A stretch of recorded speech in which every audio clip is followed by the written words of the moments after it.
मंगल भवन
बुझत नहीं जाई राम कथा सखी किरण समाना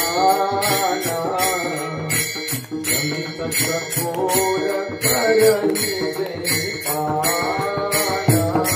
राम जय राम जय जय राम, राम जय राम जय जय राम, राम जय राम जय जय राम, राम जय राम जय जय राम।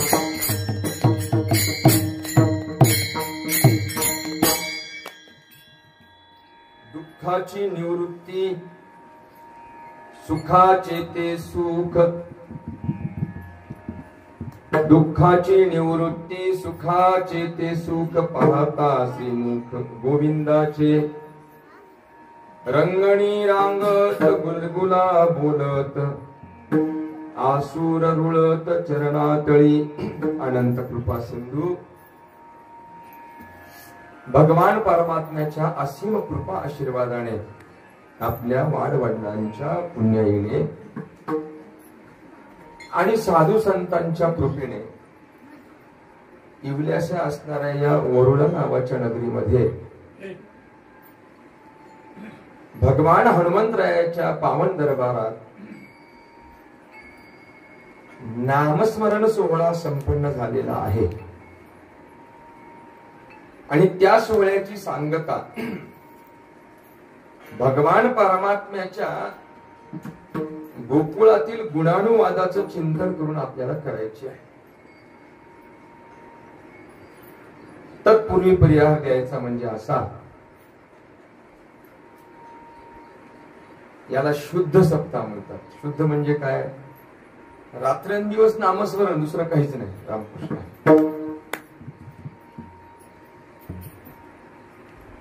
आरंभाला ऐका आणि लक्षपूर्वक ऐका।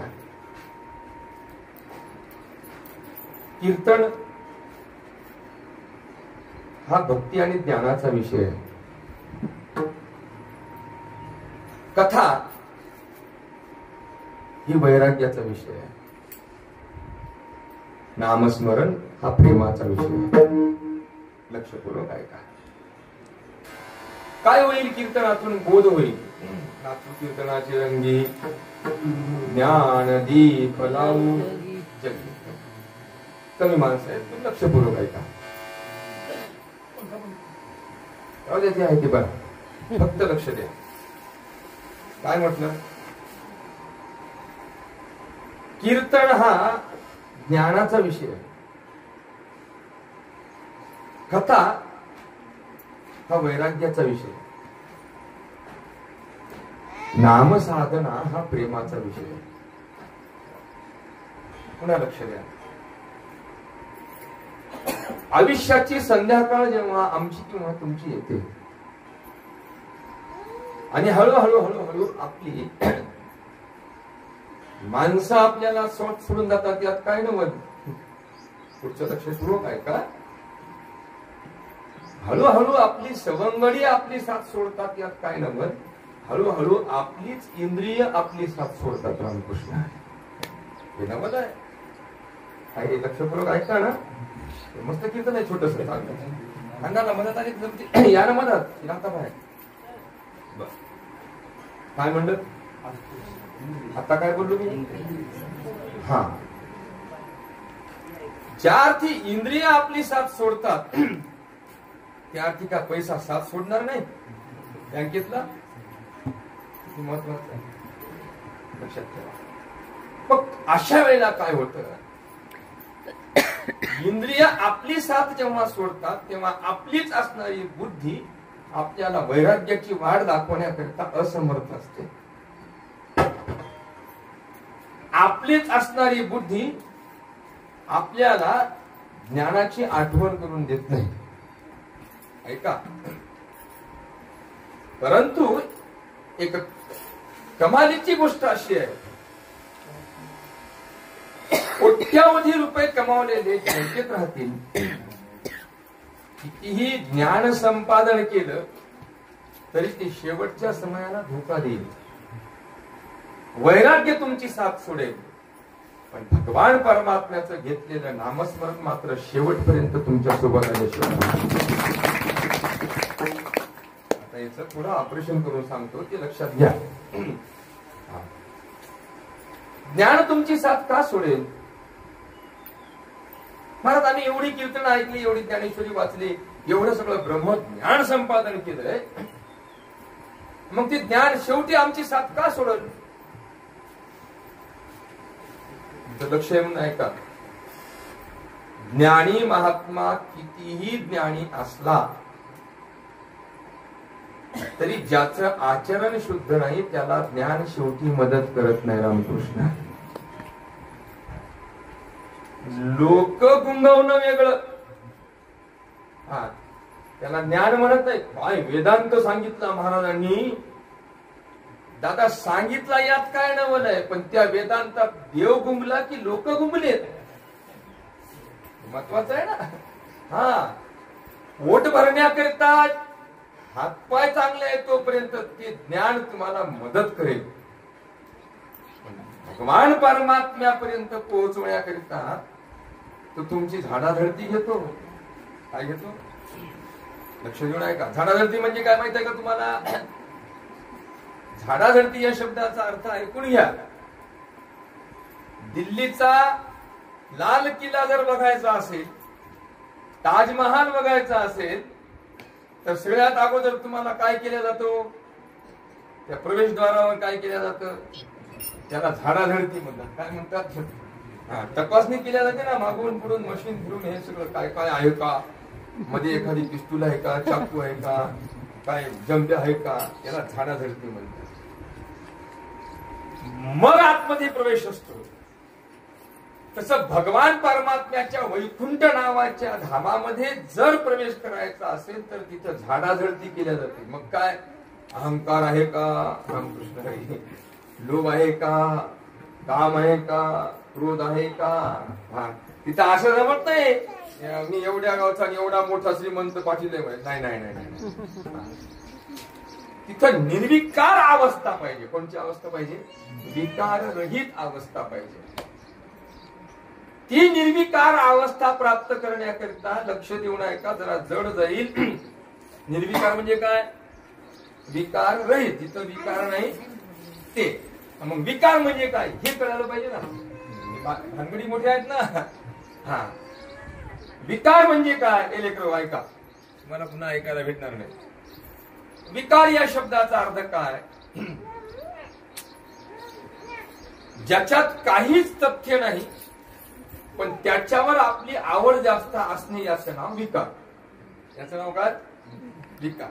हा, काम विकार, क्रोध विकार, लोभ विकार, मन विकार, मत्सर विकार, अहंकार.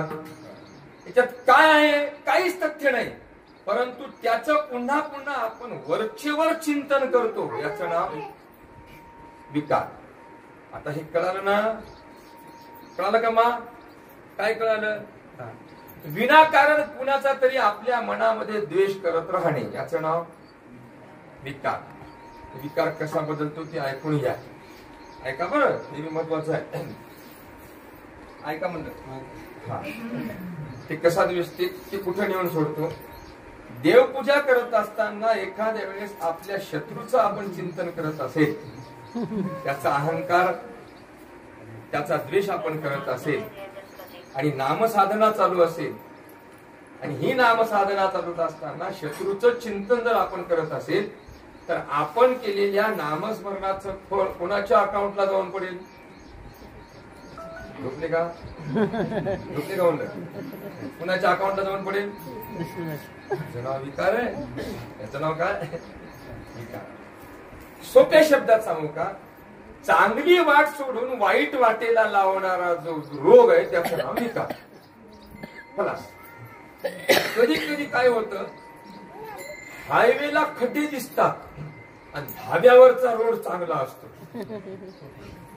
त्याला करून ठेवलेला असतो ना स्वतःच्या पैशाने. 1-2 किलोमीटर आतमध्ये जाणारा असतो, तिथली चांगला दिसतो चांगला, पण मुक्काम. तसं काम क्रोधाधिक विकार हे आरंभाला वाटतात चांगले, मुक्काम मात्र फार अवघड आहे. कधीही सांगतो आणि पुन्हा पुन्हा सांगतो, ते लक्षात ठेवा.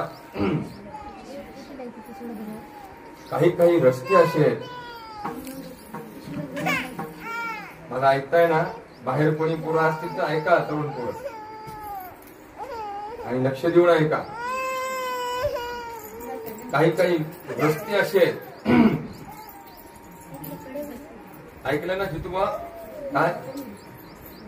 पुन्हा लक्ष देऊन ऐका. काही रस्तेच असे आहेत, त्या रस्त्यावर जर एक पाय पडला ना तर माग परत फिरण्याचे दरवाजे बंद होत असतात. रामकृष्ण, लक्षात ठेवा. सहज म्हणून पाय ठेवून बघायला गेलो तर तुम्हाला पुन्हा परत वापस येता येत. इतके अवघड रस्ते आहेत.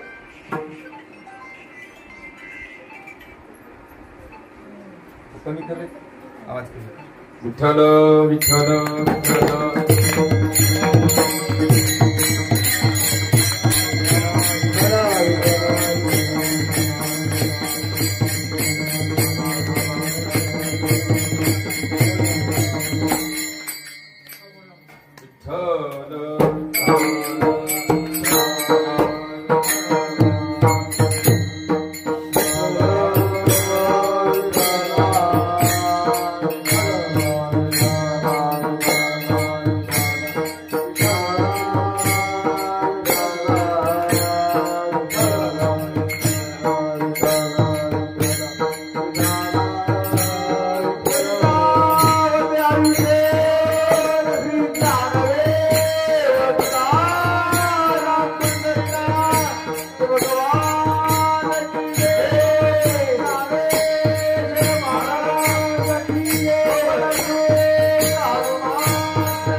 आपण कुठपर्यंत आलो होतो?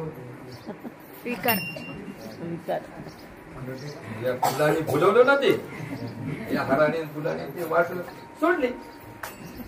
लक्षात ठेवा, फार महत्वाचं वाक्य बोलतोय. रस्तेच काही असे आहेत की त्याच्यावर एकदा पाऊल टाकला, माग फिरून जेव्हा बघायला गेलो तेव्हा परत फिरण्याची वाट बंद होते. आणि म्हणून त्याच्यावर पाऊल टाकायचा नसतो. सहज म्हणून काय त्या रस्त्याला आहे हे बघायला गेले तरी तिकडेच अडकतो माणूस. खरंच त्याला निसरडे रस्ते म्हणतात. निसरडे रस्ते म्हणजे काय?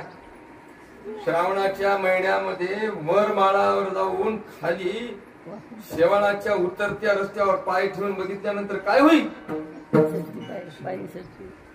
संपलं ना काम. काय कारण? आपलं संतुलन बिघडतं आणि आपण स्वतःला सावरायला असमर्थ होतो. चांगली वाट सोडून वाईट वाटेला लावणारा प्रमुख माणूस याचं नाव विकार. फार मस्त आहे.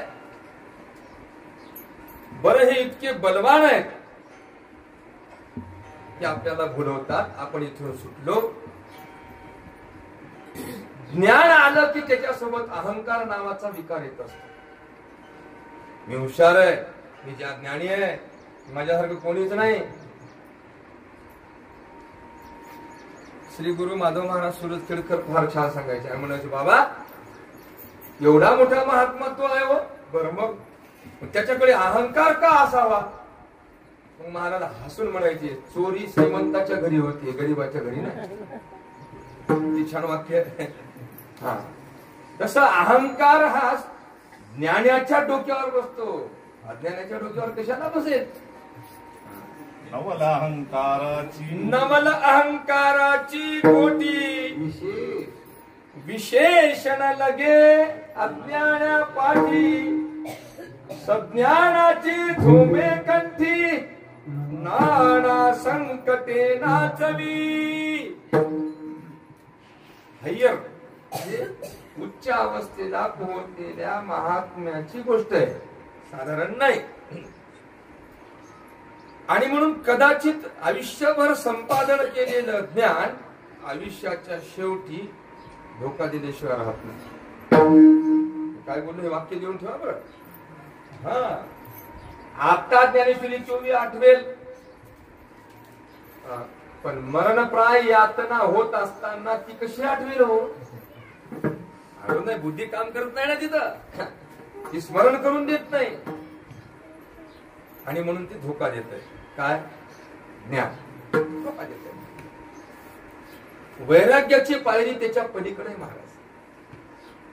वैराग्य हा शब्द बोलणं सोपं आहे, अनुकरणामध्ये आणणं फार अवघड आहे.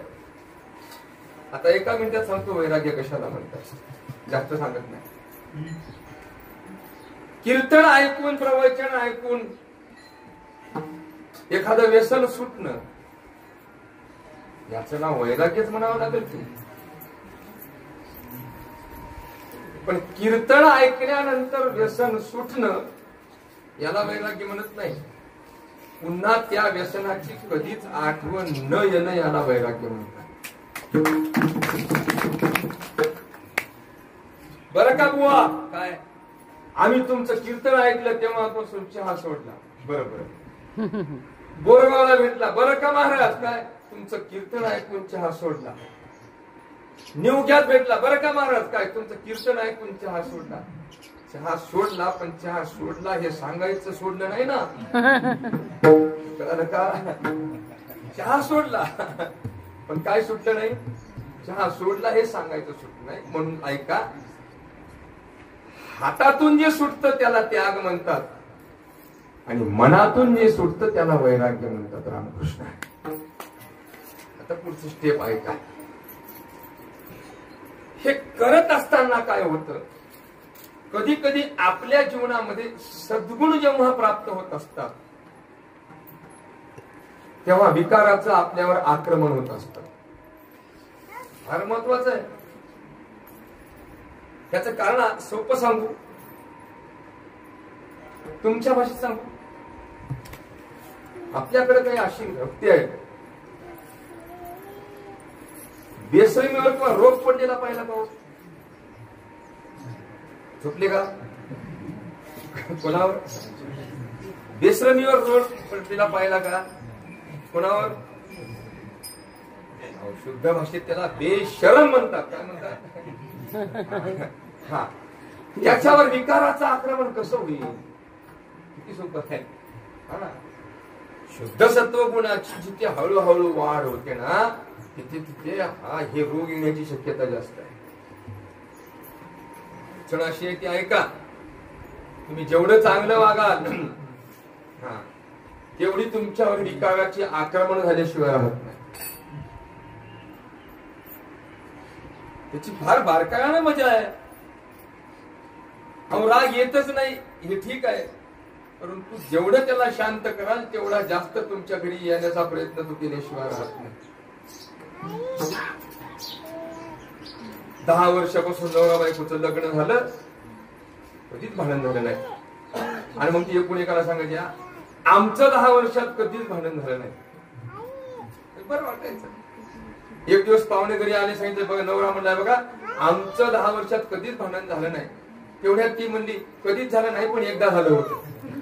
कधी झालं होतं तुम्हाला माहित नाही का? एकदा झालं होतं. झालं ना सुरू महत्वाचं आहे. याचा अर्थ काय? माणसाचा तोल कधी जाईल सांगता येत, बिघडत ना ते. मग या सगळ्या गोष्टी वर्तमान काळामध्ये आनंद प्राप्त करण्याकरता ठीक आहे, त्याचा उपभोग घेण्याकरिता ठीक आहे, परंतु अंतिम समयाला ह्या सगळ्या सोडून जातात. परंतु केलेली नाम साधना मात्र आपल्या सोबत आल्याशिवाय राहत नाही. आणि म्हणून तुम्ही सलग 7 दिवस रामकृष्ण हरी नावाचा जप केला, ते शेवटच्या क्षणापर्यंत तुम्हाला मदत केल्याशिवाय राहणार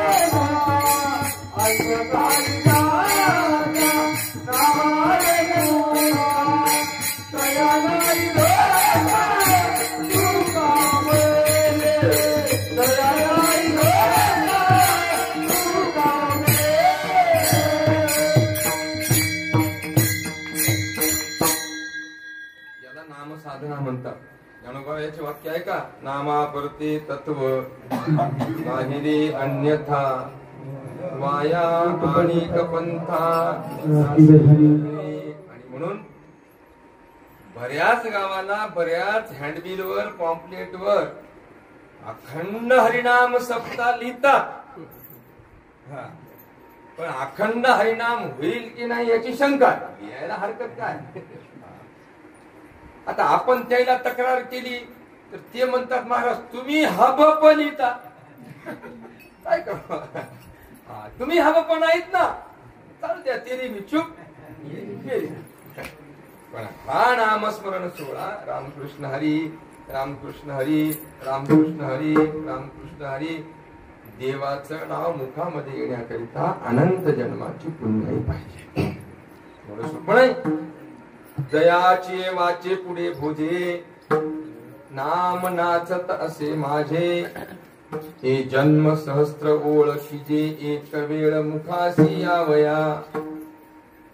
नाम येणं, नाम घेणं आणि नाम नाचणं हे 3 प्रकार आहेत. पुंडलिक वरदा हरिजन श्री ज्ञानदेव महाराज की जय. याला घेणं म्हणतात. काय म्हणतात? आलं संगम घेतलं संपलं का? याला काय म्हणतात? संगतीचा परिणाम घेणं. एखादा सुखाची घटना किंवा दुःखाची घटना धाडकन आपल्या कानावर आदळल्याबरोबर रामकृष्ण हरी नाम येणं, याला काय म्हणतात? येणं. परंतु माणसंही सोबत नसताना, घटनेचाही निरोप न येताना ज्याच्या मुखावर सदैव नामस्मरण होत असते त्याला म्हणतात नाचणं. त्याला काय म्हणतात? नाचणं.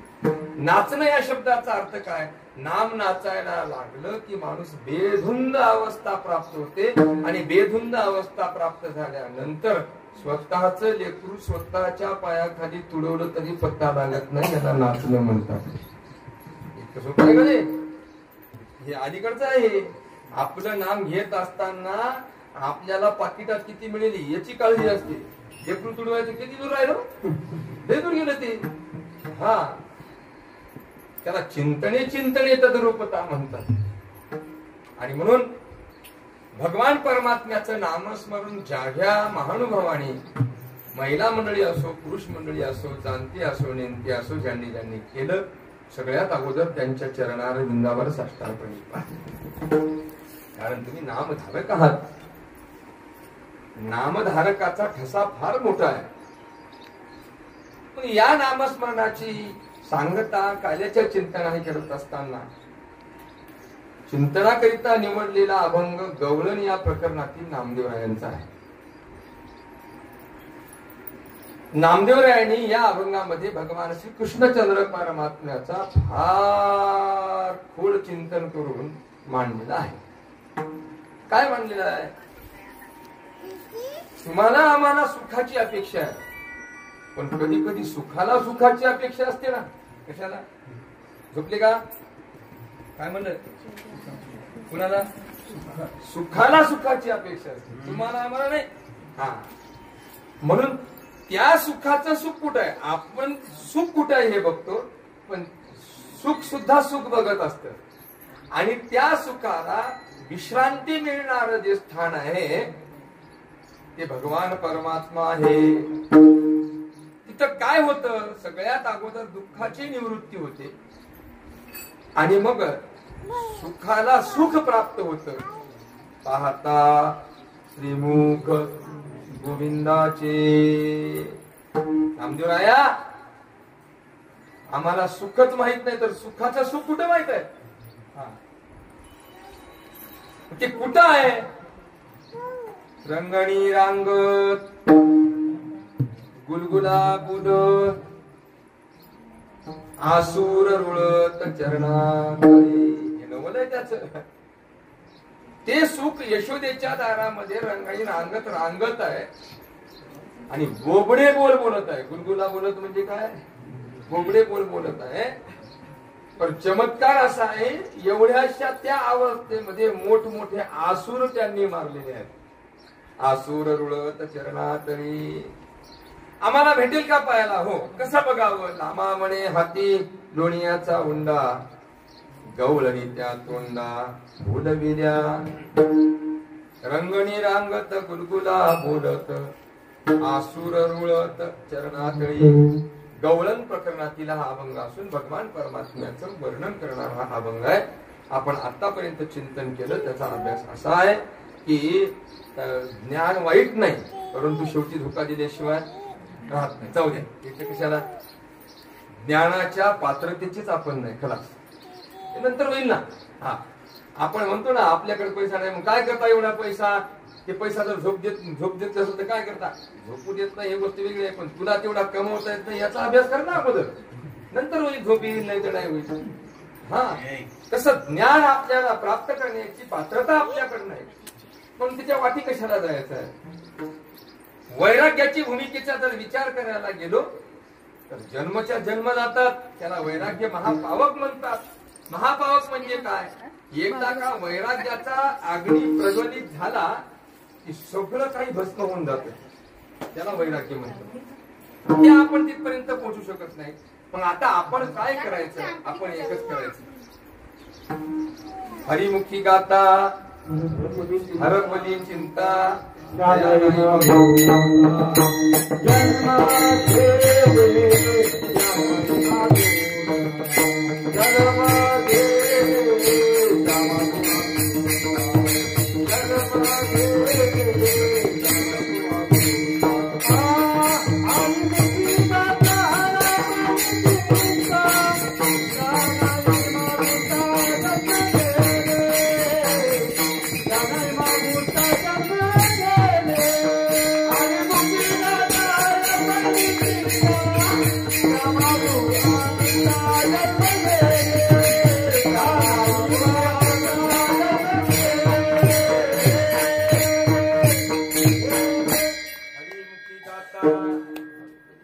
हरपली चिंता दया नाही मागुता जन्म घेणे.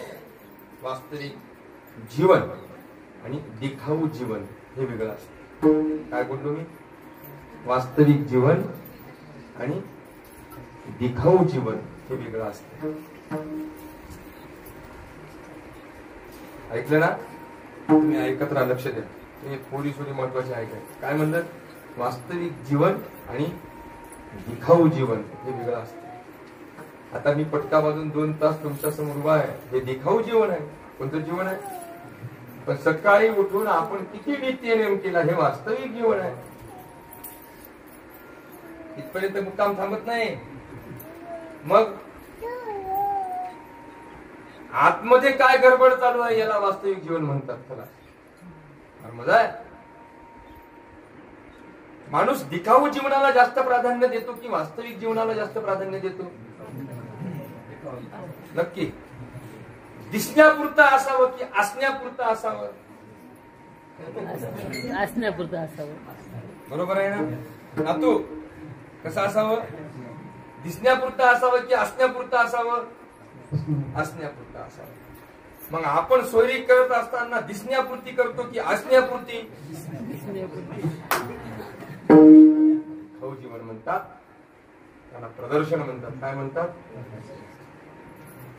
प्रदर्शनाच्या भानगडीत पडू नका. गुरुवरे मामासाहेबांचं वाक्य आहे, बुवा काय? प्रदर्शनाच्या भानगडीत पडलं की दर्शन दूर जात असतं. आलं का लक्षात? काय म्हटलं? प्रदर्शनाच्या भानगडीत पडलं काय दूर जात आहे? दर्शन दूर जात आहे. महत्वाचं आहे. मग गौराणीकडे प्रदर्शन होतं की दर्शन? दर्शन. वा, काय होतं? दर्शन होतं. दर्शन होतं. शूर्पणखेकडे प्रदर्शन होतं की दर्शन? प्रदर्शन होतं. आपल्याकडे प्रदर्शन आहे की दर्शन? प्रदर्शन म्हणावं तर पाहुणे आले तर लोकांच्या घरची कप आणावं लागतं. त्याला प्रदर्शन कसं म्हणतात? हा, आता बारीक ऐका. मस्त ऐकतात पोरी म्हणून सांगतो, तुमच्यासाठी ऐकित. जाऊ दे, हे ऐकित कुठे. का बोललो मी तुम्हाला? ज्ञान साथ देत नाही, वैराग्य साथ देत नाही. याची अडचण काय महाराज? हे साथ जर देत नसेल तर जगातली सगळे मीमांसक, शास्त्र, धर्म हे कुठून कुठून ज्ञान सांगायला लागलेत ना. यात काय नवल आहे? यात नवल नाही, पण त्याचा अधिकार आपला नाही. याचं कारण आहे का? आणि ते कारण महत्वाचं आहे. आणि ते शब्द तुमच्या हृदयाच्या पत्त्यात ठेवा. आपल्याजवळ इंद्रिय नावाची जी सामुग्री आहे, इंद्रिय नावाची सामुग्री म्हणजे काय? कान, नाक, डोळा, मुख, त्वचा, ही इंद्रिय नावाची सामुग्री आहे. ही सामुग्री काय करते? बहिर्मुखपणा जास्त जाहीर करते. काय करते? बहिर्मुख म्हणजे काय? बाहेर हिंडणं. आलं का लक्षात? ती काय करते? त्याला बहिर्मुख म्हणतात. वास्तविक पाहता अंतर्मुख ज्या दिवशी झाली त्या दिवशी दुःखाची निवृत्ती होते. इंद्रिय अंतर्मुख व्हायला लागली. अंतर्मुख होणं म्हणजे काय आणि बहिर्मुख होणं म्हणजे काय? बहिर्मुख होणं म्हणजे दुसऱ्याचे दोष पाहणं आणि अंतर्मुख होणं म्हणजे आपले दोष पाहणं. रामकृष्ण हरी.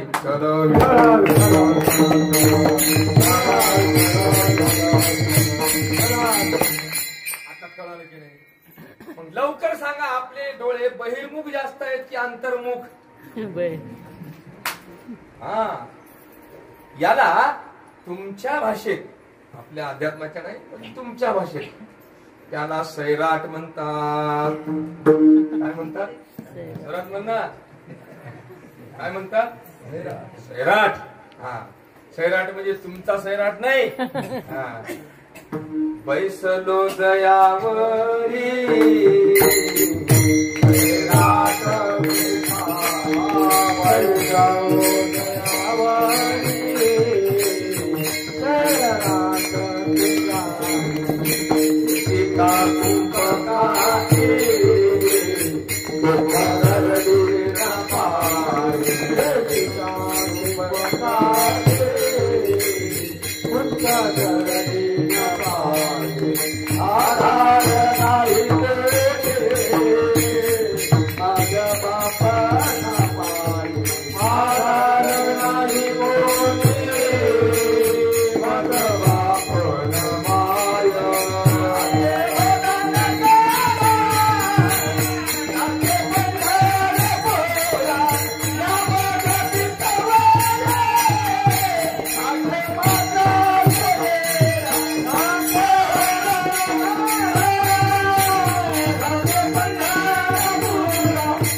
आंघोळ झालो देवा. आपण सैराट कुठून धरलं? कुठून धरलं? सैराट. बैसलो दयावरी सैराट ते जाय. सैराट म्हणजे काय? बहिर्मुख. पाहू नये ते पाहणं, खाऊ नये ते खाणं, बोलू नये ते बोलणं, ऐकू नये ते ऐकणं आणि वागू नये तसं वागणं. याला काय म्हणतात? सैराट. मग हे गावातले दुसरे लोक आहेत की आपण आहोत? आता बघा, हा हे महत्वाचं आहे. याला काय म्हणतात? सैराट. हा, एकदा चहा पिल्यानंतर पुन्हा कपभर चहा प्यायची इच्छा होणं. हा, रात्री 2-2 वाजेपर्यंत मोबाईल पाहणं. नाव काय? आणखीन सांगतो तुम्हाला सैराट म्हणजे काय. आपली इंद्रिय, आपले डोळे, आपले कान, आपली जीभ आपल्या ताब्यात नसणं. आणि याला मोठ्या व्याख्या सांगितल्या, छोट्या व्याख्या सांगू का? याचं नाव आहे संयम क्लास. काय? संयम. हे शाळेत शिकवायला भेटत नाही. आलं का लक्षात? हे बाजारात विकत भेटत नाही. हे आई वडिलाकडे सापडत, हे आपल्या गणपताकडे मिळत, हे शेतात पिकत. मग हे आपलंच आपल्या जवळ आहे. क्लास का दुसरीकडे नाही. अंदर तेरे भरा खजाना चाबी सदरूप के 5 सखी. अगं चाबी तुझ्याजवळ आहे. याला याला याला आवर घालणार कोणीच नाही. सांगून सांगून किती वेळा सांगतील तुम्हाला. याला बहिर्मुख म्हणतात. हे डोळे बहिर्मुख आहेत, धावतात बाहेर, कान धावतात बाहेर. लहान लहान मुलाला किती हाताला धरून पकडून आणा, ते कुठे जातात? घराच्या बाहेर जातात ना. तसं काम क्रोधाधिक विकाराला किती पकडून आणा, ते बाहेर गेल्याशिवाय राहतच नाहीत. ते सारखे. आपण का बोललो? ज्ञान वैराग्य सांभाळत असताना मी बहिर्मुख होता. माझ्याकडे लक्ष ठेवा. असं समजू नका ज्याच्याकडे प्रदर्शन आहे तो फार मोठा आहे म्हणून. नाही नाही, जगात अशी माणसं खूप आहेत की जे जगात दिसत नाहीत, परंतु ते इंद्रिय आपल्या ताब्यात ठेवल्याशिवाय राहत नाही. फार महत्वाचं आहे. आणि एक लक्षात ठेवा, असं समजू नका की आता आपल्याकडून चूक होणार नाही, असं कधीच समजू नका. विठ्ठल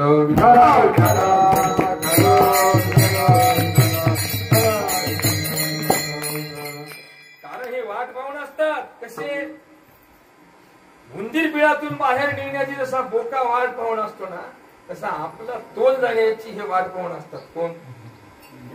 हा, हे फार अवघड आहे. एवढं सोपं नाही. आता याच्यापेक्षा खाली जाऊन तुम्हाला सांगता येईल, पण ही सांगण्याची जागा नाही. हे महत्वाचं. याचं नाव काय? सैराट. म्हणजे आतापर्यंत हे मन कुठं कुठं गेलं हे फक्त त्यालाच माहित. कोणाला? सैराट असणाऱ्या मनाला. कोण्या मनाला? हा, हे कुठे गेलं त्याला माहित, आपल्याला काय माहित नाही. मग हे सगळ्या गोष्टी करत असताना ज्ञानाच्या माध्यमातून त्यांना आवडता येत नाही, वैराग्याच्या माध्यमातून त्यांना आवडता येत नाही. त्यांना जवळ करण्याकरिता एकच गोष्ट आहे, त्याचं नाव आहे नामस्मरण. ते कसं आवडता येतं प्रत्येक इंद्रियाला? आहे का? घे येई माझे वाचे गुण नाम विठोबाचे, डोळे तुम्ही या रे सुख विठोबाचे, मनात येते धाव घेई काही विठोबाचे पायी. तुका म्हणे जीवा सुरुवात करून झाली. घे येई माझे वाचे या शब्दाचा अर्थ आहे चिंतने चिंतने तदरूपता. हे आता हे वेदांताचं वाक्य तुम्हाला कळणार नाही. चिंतने चिंतने तदरूपता या शब्दाचा अर्थ काय आहे? ज्याचं आपण वाणीनं वर्णन करतो ते वर्णन आमच्या चित्तामध्ये जातं, चित्त त्याचं चिंतन करतं आणि चित्त त्याचं चिंतन करत असताना त्या रूपाला माणूस प्राप्त होतो. याचं नाव काय? चिंतने चिंतने तदरूप. आता हे किती सांगायचं तुम्हाला? 2 मिनिटं सांगू. चिंतने चिंतने तदरूपता. देवाचं नामस्मरण करावं. नामस्मरण करता करता करता करता करता करता करता आता त्याचं चिंतन व्हावं आणि चिंतन होता होता त्या स्वरूपाला प्राप्त व्हावं. आता 8 दिवस ज्यांनी नामस्मरण केलं ना, खरोखर रामकृष्ण हरी जप केला असेल त्याला स्वप्नात एक दिवस जप आल्याशिवाय राहत नाही. रामकृष्ण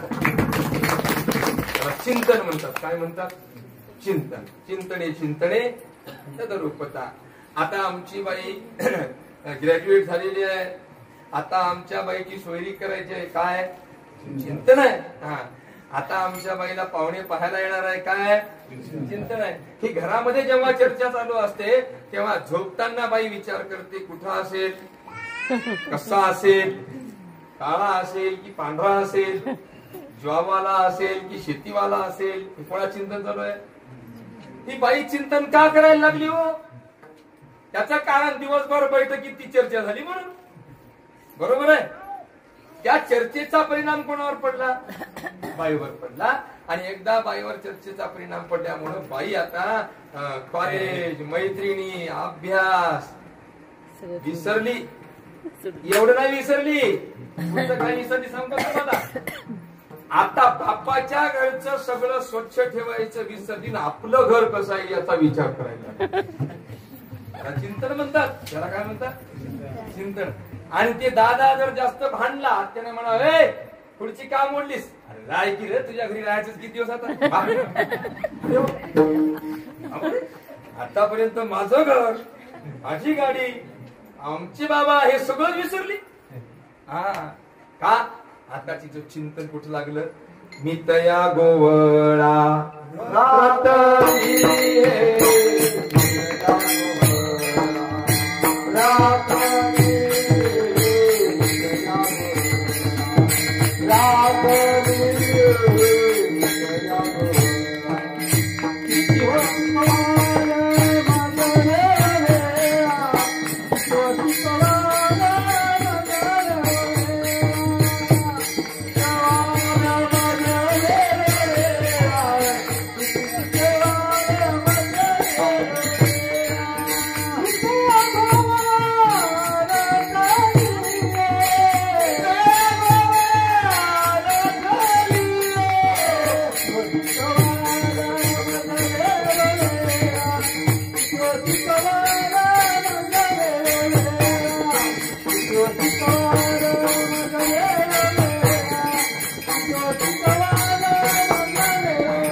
शिकवाल मज वेळोवेळा मी तया गोवळा.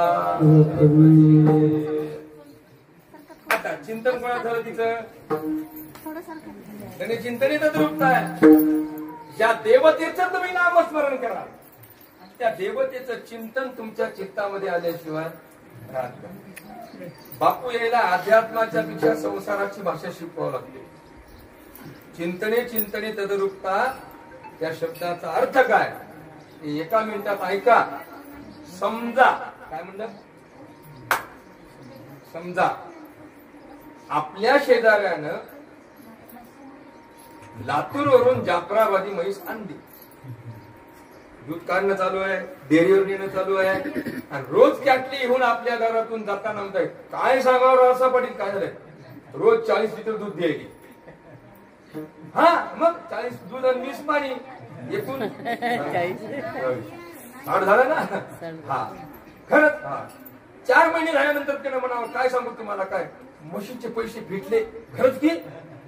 हा, फिटले. मग त्यानं 4 महिन्यापासून तुम्हाला जर दुधाचा भाव, निघालेलं दूध आणि त्याची रक्कम हे रोज जर सांगितली, चर्चा केली, 5व्या महिन्यात तुम्हाला काय घ्यावं वाटेल? म्हैस. हे खरं आहे कुठं? खरंय. याचं कारण काय? याचं कारण म्हैस बघितली नाही, दूध पाहिलंय नाही, पैसे मोजले नाही, फक्त चर्चा केली. काय केली? हा, तुम्ही जी चर्चा करता ना, घेण्याची तुम्हाला अपेक्षा होते. लक्षात ठेवा. दररोज टीव्हीवर फक्त तुम्ही 2 महिने सावकारीनबाई सोन्याचे भाव पहा. 3ऱ्या महिन्यात तुम्हाला काय घ्यावं वाटेल? बोला ना. काय घ्यावं वाटेल? सोनं घ्यावं वाटेल की नाही? चिंतने चिंतने रूपता कुठे चालला बालू अण्णा? चाललो कीर्तनाला. किती रुपये भेटतात? काय एका कीर्तनाला 200 300 400 500 देत 500 2 तासात. हो, त्यानं सांगितलं काय सांगाल तुम्ही कीर्तन येऊस तर मी 1500च्या 3 म्हशी भादरल्या. काय करावं वाटत? म्हशी बाजार म्हशी बाजार चिंतणे चिंतणे सदरूपता. विरोध नाही. एकदा कीर्तन ऐकल्यानंतर पुन्हा ऐकावं वाटणं याला चिंतने चिंतने तदरूपता म्हणतात. हे अत्यंत महत्वाचं आहे. आपल्या घरात व्यवहार काय होतो, आपल्या घरामध्ये येतं कोण, आपली चर्चा कोणाशी होते, त्याच्यावर आपण कुठल्या स्वरूपाला प्राप्त होणार आहोत हे ठरलेलं आहे. म्हणून आमचे वैकुंठवासी प्रातस्मरणीय फुले बाबा सांगायचे वेदांतन सोप्या भाषेत, काय असं अवघड नाही बरं का पुरव. काय बाबा, माणसानं चांगलं राहावं, चांगलं बोलावं, चांगलं वागावं, चांगलं ऐकावं. माणसाचं चांगलं झाल्याशिवाय राहणार नाही. रामकृष्ण. किती मोठा वेदांत सोप्या शब्दात आहे, वेदांत आहे. पण भानगड अशी आहे, माणसाला चांगलं व्हावं वाटतं पण चांगलं वागावं वाटत नाही. तुला मोठी बिमारी आहे ना. हा, माणूस औषध घेण्याच्या बाबतीत जेवढी काळजी करतो तेवढा रोग होऊ नये म्हणून काळजी करत नाही. बरोबर आहे की नाही? हा, दिवसातून 6 वेळा 6 गोळ्या घेईल पण 2 टाइमचा चहा सोडणार नाही. ही अडचण आहे ना. आता इथं आहे का, इथं मुक्कामाला आपला काय आला, नामस्मरण करत करत करत करत करत करत शेवटच्या स्टेपला काय होतं, ज्या दुःखानं आम्हाला आयुष्यभर पछाडलं, ज्या दुःखानं आम्हाला जन्मोनजन्मी पछाडलं, त्या दुःखाला रिटायरमेंट येते अभंगाचं पहिलं.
परमात्म्याचं आम्ही नामस्मरण केलंय, करता करता आम्ही त्याचं चिंतन केलंय आणि चिंतन करत असताना त्या चिंतनाचा शेवटचा परिणाम आमच्या जीवनावर काय झालाय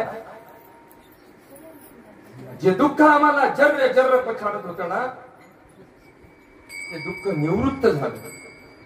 व्यावहारिक भाषात निवृत्त होणं म्हणजे काय? रिटायरमेंट घेणं, खलास. अर्थात काय झालं, ते दुःख पूर्वी होतं, दुःख आताही आहे, पण त्या दुःखाला आमच्या मनाने स्वीकारायचं सोडून दिलं. रामकृष्ण हे वाक्य लिहून ठेवा. काय म्हणलं? दुःख पूर्वीही होतं, दुःख आताही आहे, परंतु परब्रह्म परमात्म्याचं चिंतन करायला लागलो आणि त्या चिंतनाचं सुख आम्हाला प्राप्त झाल्यामुळं जे दुःख आता आहे ते दुःख आम्ही मानायलाच तयार नाही. खलास. हे चाबी आहे. हे आठवून घ्या. काय म्हटलं? हा बरोबर, ही चाबी आहे. काय ते पूर्वी होतच, आताही आहेच, पण परब्रह्म परमात्म्याच्या चिंतनाचा परिणाम आमच्या अंतपटलावर झाल्यामुळं आता आम्ही ते मानायला तयार नाही, ते मानायला तयार नाही. का? त्याचं कारण सांगू का? भगवान परमात्म्याच्या चिंतनाचा अंतकरणावर परिणाम झाला रे झाला. संसाराचं दुःख वाटत नाही यात काय न मला, हे संसारच खरा वाटत नाही. रामकृष्ण मृग जळवत जाईल रया. मग अशा अवस्थेला फक्त कर्तव्य म्हणून माणूस तिथं उभा असतो, बाकी चिंतन मात्र परमात्म्याचं करत असतो. तुझे रूप चित्ती राहो, मुखी तुझे नाम, देह प्रपंचाचा दास, सुखे करू का. काही वाक्य ऐका, फार महत्वाचे. गुरुरे पंडिताच्या कराडकराकडे मी भेटायला गेलो. त्याला थोडासा पॅरालिसिसचा अटॅक आला. काय मस्त वाक्य वापरलं बाबा अण्णा त्यांनी. सुरेश बुवा खरं सांगू का म्हणे, एखादा रोग किंवा दुःख होऊ नये याची काळजी होईपर्यंत करायची, झाल्यावर करायची नाही. रामकृष्ण काय म्हटलं तुम्हाला? होऊ नये तोपर्यंत काळजी करू आपण, झाल्यावर त्याची काळजी करायची नाही, झाल्यावर देवाचं चिंतन करायचं. रामकृष्ण आता झाल्यावर काय प्रश्न आहे? इलाज नाही काय, होऊच नाही. काय म्हटलं? होऊच नाही, पण झाल्यावर कसं झालं याचा विचार करू नये. आता चिंतन करावं, परब्रह्म परमात्म्याच्या चिंतनामध्ये नाही व्हावा. याला दुःखाची निवृत्ती म्हणतात. त्याला काय म्हणतात? दुःखाची निवृत्ती. अर्थात आता दुःख आमच्या वाट्याला आलं तरी आम्ही त्या दुःखाला महत्व देत नाही. खलास. याचं नाव काय? दुःखाची निवृत्ती. थोडस लक्ष देऊन ऐका, महत्वाचा भाग सांगतोय. श्रीमद भागवत महापुराणामध्ये किंवा भगवान कृष्ण परमात्म्याच्या चरित्रामध्ये वर्णन करत असताना सुदामदेवाची कथा आली. कोणाची कथा आली? सुदामदेवाची. त्या सुदामदेवाच्या कथेमध्ये सुदामदेवाच्या घरी काहीच नव्हतं, पण भजन होतं. काय होतं? हा अहो, भजन असणं म्हणजे सगळं आहे ना. काहीच नव्हतं कसं म्हणता? काय होतं? भजन होतं. आणि त्या भजनाच्या आनंदामध्ये कधी कधी त्यांना खायला भेटत नव्हतं. आणि मग ती सुदामदेवाची पत्नी म्हणायची, आवाज खायला नाही. सुदामदेव म्हणायचे, बरं झालं, ज्या दिवशी उपाशी आहे त्या दिवशी भजन जास्त होतंय. हा ही मजा आहे ना. अर्थात त्यांच्या वाट्याला आलेलं उपाशी राहण्याचं दुःख हे त्यांना सुख वाटायला लागलं की नाही? किती महत्वाचं आहे. हे विले आनंदे पुढचं आहे का? पुढचं महत्वाचं आहे. काय व्हायचं? एवढं त्याच्या घरी दुःख असताना सुद्धा त्याच्या घरी भांडण नव्हती, रडारड नव्हती, आदळआपट नव्हती. आणि म्हणून दारिद्र्य त्यांच्या घरी रडवण्याकरिता जायचं. कुठं जायचं? झोपले का? कुठं जायचं? सुदामाच्या घरी. कोण जायचं? दारिद्र्य नावाचा माणूस. नवीन नवीन कपडे घालून जायचा रोज आणि ठरवायचा आज यांच्या घरात जायचं, प्रवेश करायचा आणि दोघांची भांडण जोरात लावायची. असं कोण ठरवायचा? झोपले का? कोण ठरवायचं? हा, कोणाच्या घरी जायचं? कोण ठरवायचं? जायचं. पण गंमत अशी होती की सुदाम आणि सुशीला हरिभजनामध्ये एवढी रंगून जायची की त्या दारिद्र्य नावाच्या माणसाला घराच्या आत पाय टाकायची हिंमतच होत नव्हती. झोपले का? नाही ना? नाही झोपले ना? मग पुन्हा लक्षपूर्वक ऐका. सुदाम आणि सुशीला ही दोघंही मिळून भजन करायची. त्याच्यामुळं दारिद्र्य दारात थांबायचं पण आतमध्ये प्रवेश करता येत नव्हता. कोणाला? दारिद्र्याला. बरोबर आहे ना? जिथं सुदाम आणि सुशीला, पुढचं लक्ष देऊन आहे का बरं, जिथं सुदाम आणि सुशीला एका मनानं राहतात तिथं गावातले दलिंदर माणसं घरात प्रवेश करू शकत नाही.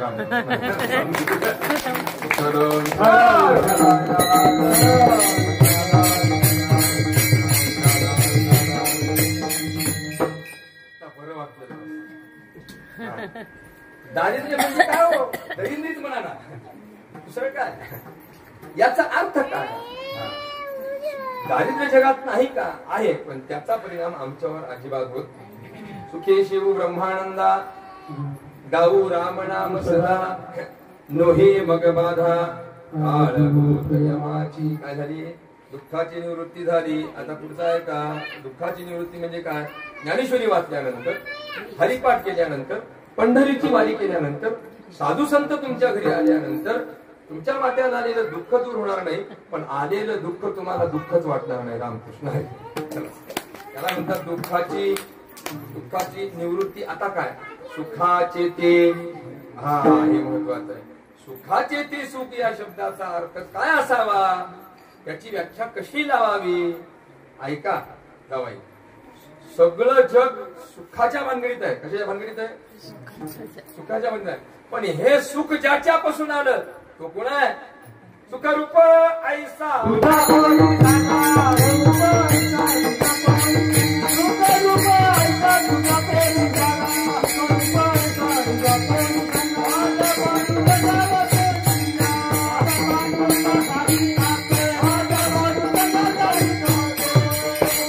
सामान्य माणूस सुखाच्या मागे लागतो, पण नामधारक किंवा भक्त भगवान परमात्म्याचं नामस्मरण करणारा नामधारक वारकरी सुखाच्या मागे लागत नाही. मग ते सुख ज्याच्यापासून आलं त्याच्या मागे लागतो. काय म्हणलं? सुखाचे ते सुख, सुखाचे ते सुख. तुम्ही आम्ही सुखाच्या मागे लागतो, पण साधू संत गवळणी सुख जिथून आलं त्या सुखाच्या मागे लागतात. हा, श्रीमंत माणसाचं मस्त आहे. काही धंदेवाईक माणसं बघा ना, काय मस्त आहे. 2-4 गोष्टी त्यांना भरपूर घ्यायच्या असेल ना, तर ते दुकानदाराकडे जाऊन भाव विचारतात, नंतर डोकं लावतात, यांना आणली कुठून? वहा जाएंगे. हा, त्याला ठोक म्हणतात. काय म्हणतात? हा, तसं काही काही महात्मे विचार करतात. ते माणसं सुखाच्या मागे सगळी लागली असताना हे सुख, ज्या सुखाची अपेक्षा करतात ते सुख कुठून आलं तिथं जाऊ आपण. त्याला होलसेल म्हणतात. त्याला पंढरी पेठ म्हणतात. काय म्हणतात? पंढरीची पेठ आहे ना ती. आणि तिथं जगातल्या सगळ्या सुखाला जन्म देणारा जे सुख आहे ते तिथं आहे. सुखाचे ते सुख, सुखाचे ते सुख पाहता श्रीमुख गोविंदाचे. दुःखाची निवृत्ती, सुखाचे ते सुख पाहता श्रीमुख गोविंदाचे. आणि ते सुख प्रकट होत असताना त्याचं वर्णन सांगितलंय. नंद, यशोदा आणि वसुदेव देवकी यांनी अनंत काळ साधना केली. काय सोपं नाही, इतकं अवघड आहे. देव जन्माला घालणं एवढं सोपं आहे का? अनंत कोट ब्रह्मांड नायक परमात्मा आपल्या उदरामध्ये 9 महिने साठवणं सोपं आहे का? तुम्ही म्हणाल सोपं आहे, तर फक्त 108 मणी जपताना त्याला हृदयात साठवून बघा, मग समजेल तुम्हाला. हा, एवढं सोपं आहे का? 108 महिन्यात फक्त 2-4 महिन्याच्या वेळेस देव आठवतो, बाकी भूर. हा, एवढं सोपं नाही ते. एवढं सोपं नाही म्हणजे 50-50 वर्ष परमार्थ करणाऱ्या माणसाला सोपं नाही. कॉन्स्टंट 10 मिनिट 15 मिनिट देवाचं ध्यान लागणं सोपं आहे का? नाही. त्याचं कारण आपण बोलून गेलो सैराट. लागत असेल त्याचा अधिकार जास्त आहे. त्याचा कोणाचा लागत असेल ध्यान, त्याला ध्यान म्हणतात. ध्यान या शब्दाचा अर्थ काय? इकडं तिकडं भरकटणाऱ्या सगळ्या इंद्रियाला एका ठिकाणी ठेवणं, याला काय म्हणतात? ध्यान. आणि त्या ध्यानाची परिपक्व अवस्था समाधी. याचं नाव काय?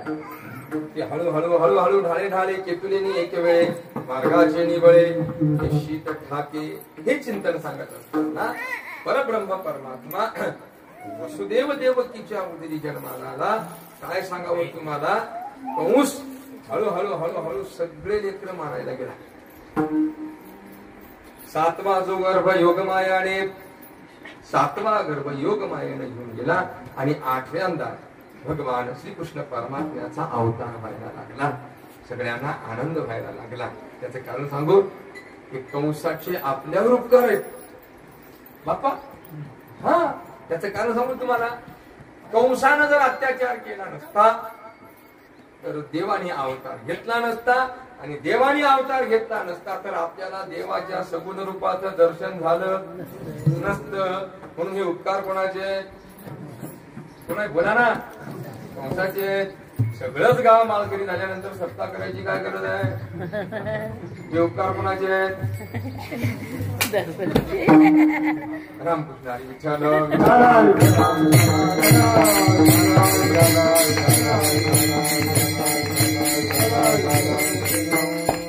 आहे ना, हे त्याचे उपकार आहेत, हे मी नाही सांगत.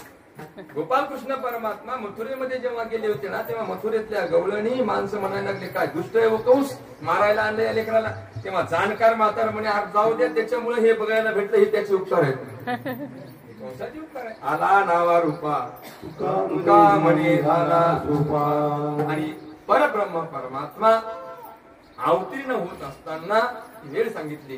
श्रावण महिना, बुधवार दिवस, अष्टमी तिथी, रोहिणी नावाचं नक्षत्र लागलेलं आहे. सगळी मथुरा शांतपणे झोपून आहे. मध्यरात्रीचे 12 वाजलेले आहेत. मंद मंद पाऊस धारा पडत आहेत. जमुनाची खळखळ वाहत आहे. मयूरादी पक्षी नृत्य करत आहे. आकाशामध्ये सगळ्या देवता फुलं घेऊन वाट पाहत आहेत. कारण भगवान परमात्म्याच्या अवताराची ती वेळ आहे. माझ्याकडे लक्ष द्या. परमात्म्याने रात्र का निवडली असेल? देव सांगतो माझ्या दादा, सगळ्या जगाचा बाजार चालू असताना मी तुम्हाला दर्शन देऊ शकत नाही. रामकृष्ण आहे. दुनिया जब सोती है तो भगवान जागता है. म्हणून तर मध्यरात्री 12 वाजेपर्यंत भजन म्हणायची वेळ आहे. हा, सगळं गाव झोपून असतं पण भजनात फार मजा असते. क्षमा म्हणून बोलतो आता. बोलू का? हा, भजनाचा आनंद निघून गेला. त्याचं कारण काय? आता फुकट भजन म्हणणं बंद झालं.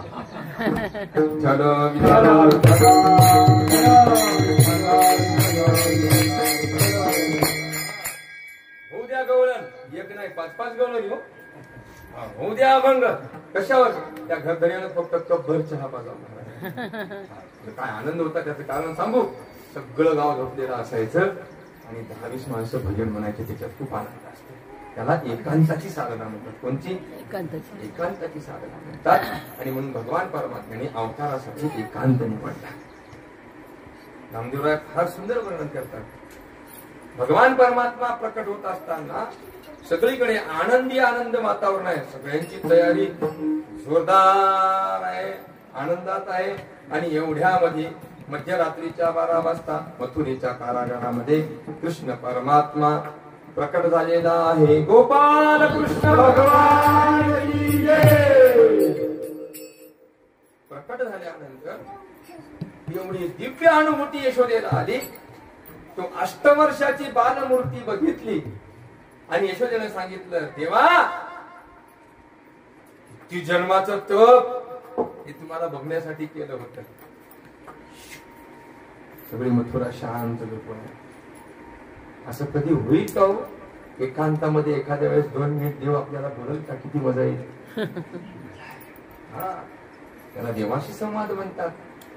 आई मी लहान होणार आहे पण मला इथे राहायचं नाही. मग नंदाच्या घराला, नंदाच्या घराला, घराला, नंदाच्या घराला, घराला, नंदाच्या घराला, घराला, नंदाच्या घराला.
वेळेला त्या मध्यरात्री हे काही अलीकडची गोष्ट नाही, म्हणजे बुद्धीच्या अलीकडची गोष्ट नाही, बुद्धीच्या पलीकडची गोष्ट आहे.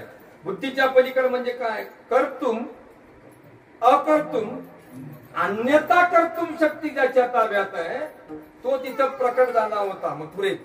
बाबा काय फक्त मला डोक्यावर घ्या आणि मला यमुना जळ पार करून गोकुळामध्ये नेऊन ठेवा आणि तिथं माया उपजलेली आहे. कोण? माया. तिला फक्त इथं आणा. नंदबाबाने विचारलं तुला तिथं न्यायला हरकत नाही, पण तिला इथं कशाला आणायचं? अहो ती आल्याशिवाय कंसाचा सत्यानाश होत नाही. म्हटले का? कोण? कोण आल्याशिवाय? माया. माया आल्याशिवाय. हा, कारण माया काय करते? माया काय करते म्हणलं? माया काय करते सांगू का? आहे ते लपवते आणि नाही ते तिचं नाव दाखवते. एका शब्दात काय म्हणलं? आहे ते लपवते, नाही ते दाखवते, तिचं नाव माया. माया काय म्हणलं? हा, सासरचं लपवते, मायेचं दाखवते.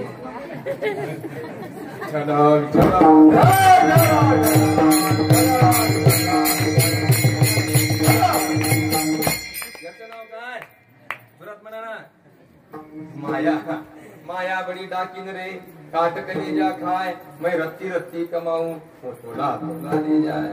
आणि म्हणून भगवान परमात्मा सदीला कमाळापती आणि पाहिजे गंधन गळती. भगवान परमात्म्याला डोक्यावर दुर्डीमध्ये उचललेला आहे.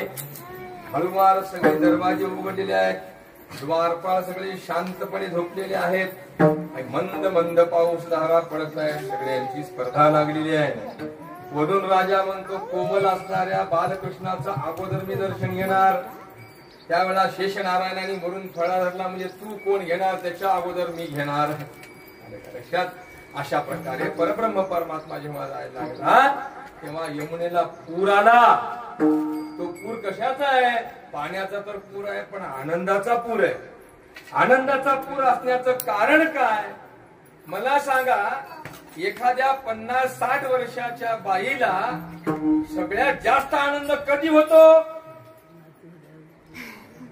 का? हा, कधी होतो? 60 वर्षाच्या बाईला जास्त आनंद कधी होतो सांगू का तुम्हाला? मी सांगत नाही, महाराज म्हणतात नाकाचा मोती ठेवी गहाण पण राखी जावयाचा मान. कधी होतो? जावयाल्यावर होतो. कोणाला? मग मला सांगा, यमनाची ही समुद्राची पत्नी आहे. कोण आहे? नद्या समुद्राच्या कोण आहेत? ते आहेत ना, बरोबर आहे की नाही? यमुनाची जर समुद्राची पत्नी असेल आणि लक्ष्मी ही समुद्राची कन्या असेल, आता का लक्षात? आणि त्या कन्येचा मालक जर परमात्मा असेल तर यमुनाजीचं कृष्ण परमात्म्याचं नातं काय लागलं? जावयाला ना. काय आला? हा, ते जावयाचं आहे. आणि म्हणून भगवान परमात्म्याचं स्वागत करण्याकरिता तिला पूर आलेला आहे. त्याला महापूर म्हणतात. पूर आला आनंदाचा. परब्रह्म परमात्म्याने कोमल असणारा चरणाचा स्पर्श तिला दिल्याबरोबर तिला वाट दिली आणि गोकुळामध्ये देवाला नेऊन ठेवलं. आणि तिथून मायेला योग मायेला इथं आणल्यानंतर ती कंसाच्या हातातून निसटून गेली आणि जाता जाता सांगून गेली काय? तुझं लागी वधी रूप झाला मजा आली. त्याचं कारण सोपं सांगतो. माणसाच्या 1-2 थोबाडीत मारल्या तर माणूस मुकाट्यानं निघून जाईल, पण बाई चिरचिर आरडल्याशिवाय नाही. हा, तुझा सत्यानाश होईल, खाना खराब होईल, काय असं ती. तशी ती माया गोमलून गेली. काय गेली? तुला काय वाटतं म्हणे बाई माणसासोबत काय राजकारण करतोस तू? काय तुला मारणार? माझ्या अगोदर पैदा झाल्या निघूनही गेले राम. आणि म्हणून ती माया निघून गेली. नवमीची सकाळ झाली, अष्टमी संपली आणि नवमीची सकाळ झाल्यावर काय सांगावं तुम्हाला? अहो, देवाचं गुणगान काय केल्यानंतर एवढं सुख होतंय. प्रत्यक्ष परमात्मा प्रकट झाल्यानंतर काय असेल तिथं? काय असेल सांगू तुम्हाला?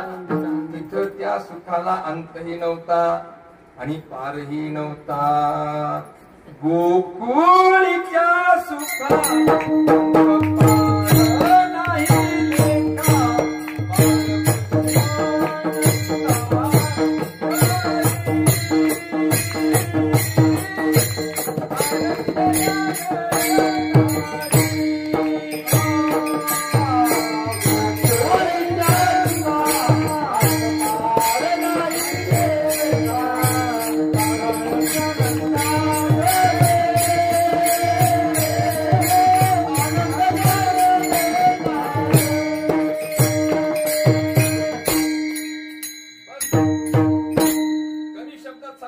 सुख किती होतं, त्या सुखाला अंतही नव्हता आणि त्या सुखाला पारही नव्हता. तुमच्या भाषेत सांगू का, अनलिमिटेड. काय म्हणते त्याला, अनलिमिटेड डाटा. आपला डाटा 12 वाजता संपते रात्री, म्हणून तर लोक 12च्या पुढे जागी असतात. हा, तिथं लिमिट नव्हतं. कशाला कशाला लिमिटच नव्हतं. इतकं की किती सांगावं, सांगताच येणार नाही एवढं होतं. अंत पार नाही. देखा भगवान परमात्मा जिथे प्रवेश करतो ना, तिथं राहत नाही चिंता. काय झालं, चिंता नावाची बाई पळून गेली. चिंता ते पळाली गोकुळा बाहेरी, प्रवेश भीतरी केला देवे. आणि सगळ्यात आम्हाला कोण जाळते हो, चिंताच जाळते ना. ती पळून गेली आणि परमात्म्याचं सुख इतकं भेटायला लागलं, इतकं भेटायला लागलं, इतकं भेटायला लागलं. गवळणी त्या भगवान परमात्म्याकडे पाहायला लागल्या की दुःखाची निवृत्ती व्हायला लागली. आत्यंतिक दुःखाची निवृत्ती, परमानंदाची प्राप्ती. आणि पाहत असताना गवळण तिथे गेल्यानंतर एकूण एकटीला म्हणाले, काय ग, त्या गोपाळ कृष्णाला पाहिल्यानंतर तुझ्या जीवनामध्ये काय परिणाम झाला. ती म्हणाली, काय सांगू बाई, त्याला पाहिल्याबरोबर त्यानं माझं मनच वेधून घेतलं. काय वेधून घेतलं, पाहिला पाहिला नंदाचा नंदन, तेने वेधेले तेने वेधेले तेने वेधेले मन. पाहिला पाहिला नंदाचा नंदन. आणि मग भगवान परमात्मा हळूहळू जेव्हा मोठा व्हायला लागला, तेव्हा मोठा होत असताना काग, बग, रिठा हे दैत्य आहेत. अघासूर, बकासूर हे दैत्य आहेत. हे दैत्य त्यानं रांगत असताना मारले. हे नवल आहे. दुसरं चरण रंगणी रांगत गुळगुळा गेले, रंगणी रांगत गुळगुळा गेले, रंगणी रांगत गुळगुळा गेले, रंगणी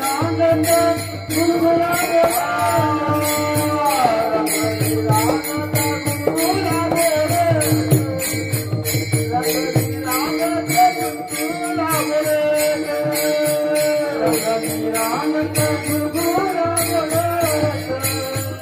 रंगणी रांगत गुळगुळा गेले.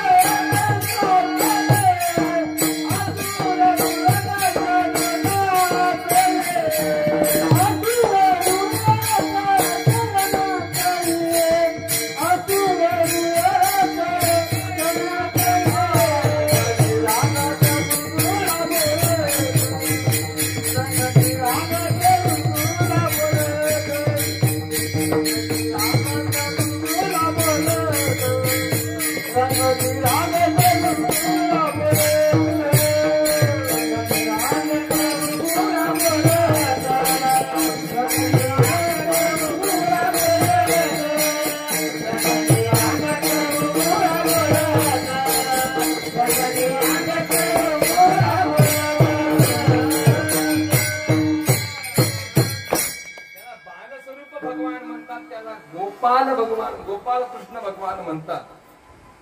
तो रांगत असताना इतका सुंदर दिसायचा महाराज आणि बोबडे बोल बोलायचा. ते बोलत असताना कसा बोलायचा ते ऐका तुम्हाला. लहान लेकर जेव्हा हळूहळू तोंड फुटायला लागतं ना, तेव्हा सुरुवातीला जे बोलतात आणि ते बोलत असताना फार मजा आहे. बाराखडीतला पहिला तो त्याच्या तोंडात येत असतो. त्याला काय म्हणतात, आईचा आई. हा, म्हणून बाराखडी महत्वाची आहे. इंग्रजी जेवढी महत्वाची आहे तेवढी मराठी महत्वाची आहे. कारण इंग्रजीमध्ये सुरुवातीला ए आहे आणि शेवटी झेड आहे. काय Z, A for apple, Z for zebra.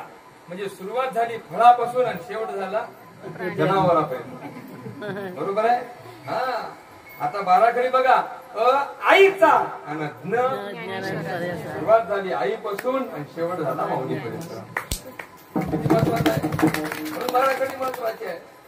आता जनगण म्हणा म्हटलं तर येत नाही. हा, आई उ ए आय ओ महा ट ख ग घ न ट ठ ड ढ न च छ ज न य र ल व श स ह ल क्ष. आलं पाहिजे ना. ते जेव्हा परमात्मा बोलायचा ना, हे लहान लेकर आता हे पहा किती मस्त बोलते. बोलत असताना आईलाच कधी कधी यशोदा म्हणायचा. काय म्हणायचा?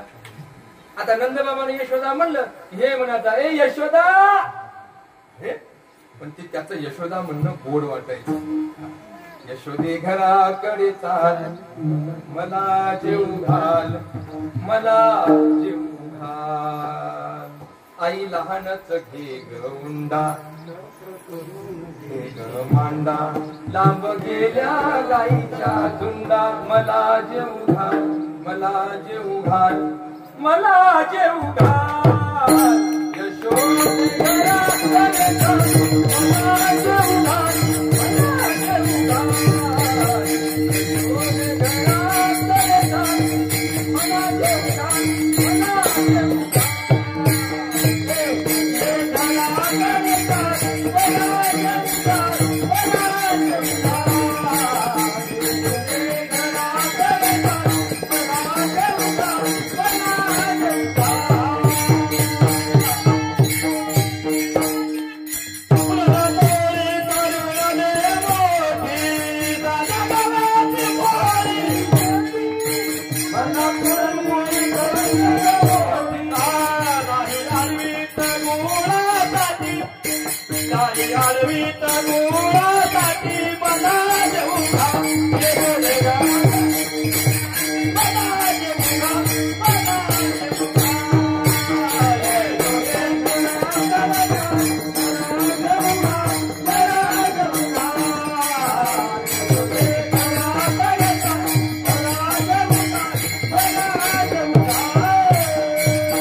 एखाद्या गवळणीच्या घरी गेल्यानंतर ती म्हणायची माझ्या घरात येऊ नको, एक हानी तोंडावर. म्हणजे कसं काय?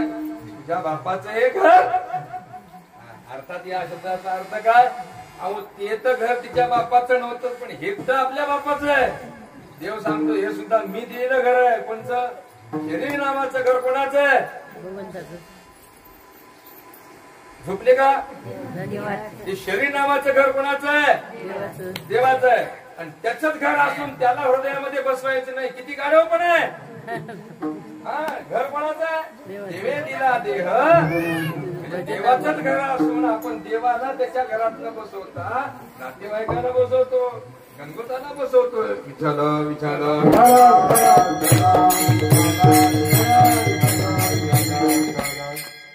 पिंपळगावला जेव्हा कथा झाली तेव्हा स्वामी राजेंद्रदास महाराजांचं एक वाक्य ऐका. एक मोठा अधिकारी महात्मा होता महाराज. ते महात्मा येऊन गेला म्हणून तर आपल्या इकडे यावर्षी सुजलाम सुफलाम आहे, सगळं हिरवगार आहे. महात्मा ज्या ज्या भागात येतो तिथून 100 किलोमीटर सगळं व्यवस्थित असतं. त्या महात्म्याने सांगितलेलं वाक्य ऐका. म्हणजे गणगोताला प्रसन्न करण्याच्या नादी लागू नका. आलं का लक्षात? एखाद्या राजाला प्रसन्न करण्याच्या नादी लागू नका, पत्नीला प्रसन्न करण्याच्या नादी लागू नका, साधूला प्रसन्न करण्याच्या नादी लागा. त्याचं कारण सांगतो ऐका. राजा प्रसन्न झाला तर तुम्हाला पैसा देईल, एखादी स्त्री प्रसन्न झाली तर देऊन देऊन तुम्हाला काय देईल? मलमूत्राचं दार देईल, दुसरं काय देईल? किती महत्वाचं आहे. पण साधू जर प्रसन्न झाला ना तर तो देवाची भेट करून दिल्याशिवाय राहणार नाही. साधूला प्रसन्न करण्याकरिता आहे, हा देह देवाला मिळवण्याकरिता आहे. कारण हा देवाचं घर आहे. देईल तोंडावर तुझ्या बापाचे हे घर. भगवान परमात्मा गुलगुला बोलत पुढचा ऐका, थोडस वेगळं ऐका. यशोदा मायनं जेव्हा एक दिवस मारलं ना, कान्होबा डोळे चोळत चोळत बाहेर गेला. रंगवेणी नावाची गवळण होती. ते डोळे चोळून चोळून काजळ सगळं गालाला लागलं आणि ते उघडच आलं होतं. खालून पितांबर होतं, वरून उघड होतं. काय म्हणजे उन्हाचे चटके लागायला लागले, लेकरू इतकं रडायला लागलं. काय झालं रे कान्होबा? यशोदेनं मारलं म्हणून सांगितलं नाही तिनं. काय झालं? म्हणे पोट दुखायला लागलं. मग औषध दिलं नाही का यशोदेनं? आमच्या घरी औषधच नाही म्हणे. कसं काय? 6 महिन्याच्या पोराच्या मायचं दूध पिल्यावर पोट थांबतं. हिला लेकरू 6 महिने. आता हे दिसताना वात्रटपणा दिसते की नाही? चावटपणा दिसते की नाही? ऐका ना, माय काय व्हायला म्हणजे चमच्यावर दूध आपलं पिलं तर त्याचं पोट थांबत असेल तर लेकरायचं राणी म्हणतात, याला आई म्हणतात. आणि मग कानामानं जायचं आणि तिचं दूध प्यायचं, पोट शांत. माझं पोट थांबलंय, बिलकुला बोलत. विषय संपला. पुढचा ऐका आणि लक्ष देऊन ऐका. एखाद्या स्त्रीच्या स्तनातलं दूध एखादं दुसरं बाळ जर पित असेल तर त्या माऊलीचं आणि त्याचं नातं काय होईल? कारण त्या रंगवेणीनं 2-4 जन्मापासून प्रार्थना केली होती, बापा माझ्या पोटी नाही आला तर नाही आला रे, पण कमीत कमी माझ्या हृदयातलं निर्मळ दूध तरी प्यायला एक दिवस येशील. आणि ती इच्छा भगवान परमात्म्याने या स्वरूपानं पूर्ण केली. हे पुढं आहे का ते कळत नाही आपल्याला तो वात्रटपणा दिसतो. त्याचं गुलगुला बोलत हे करत असताना निर्विकार अवस्था प्राप्त असते. लहान लेकरामध्ये विकार नसतो आणि निर्विकार अवस्थेला प्राप्त झाल्यानंतर कामक्रोधाधिक राक्षस सहज मारल्याशिवाय राहत. आसूर रुळत चरणातळी. आणि म्हणून भगवान परमात्म्याचा भक्ती प्रेम सुखाचा जो आनंद आहे तो त्याच्या बालस्वरूप भक्तीमध्ये आहे. भगवान के पास अगर जाना है तो बालक बन के जाते जा, भगवान प्रसन्न होता है. आणि म्हणून नामदेवरायाला विचारलं, असा परमात्मा जेव्हा आनंद द्यायला लागला, तो परमात्मा गवळीला कधी भुलवायला लागला? भगवान परमात्म्याचं सुंदर असणारं रुपडं म्हणजे हातामध्ये लोण्याचा उंडा डावा पायावर रांगायला लागला. एका हातावर खाली जमिनीवर हात ठेवलेला आहे आणि मुखकमल लोण्याने भरलेला आहे. हातामध्ये लोण्याचा हुंडा आहे.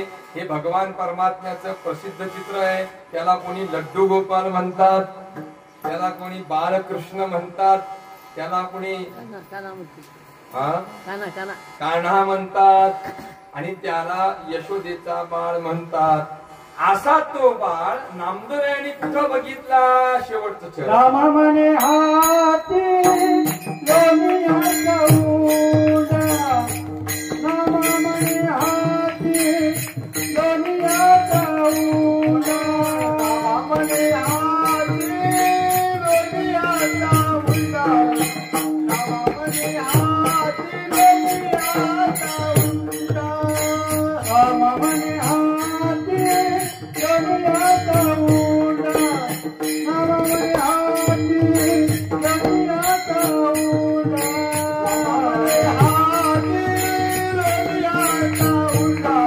रामा म्हणे हाती लोण्याचा उंडा, गोविंद सोना भुजली, गोविंद सोना भुजली ते रंगबिरंगाचा गुलगुला बोलत, रंगबिरंगाचा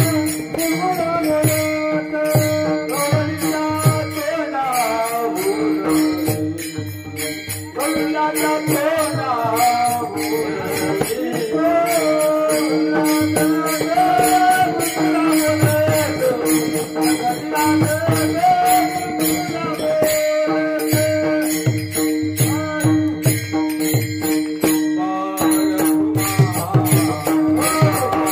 गोविंदा सोना भुजली, गोविंदाचा सोना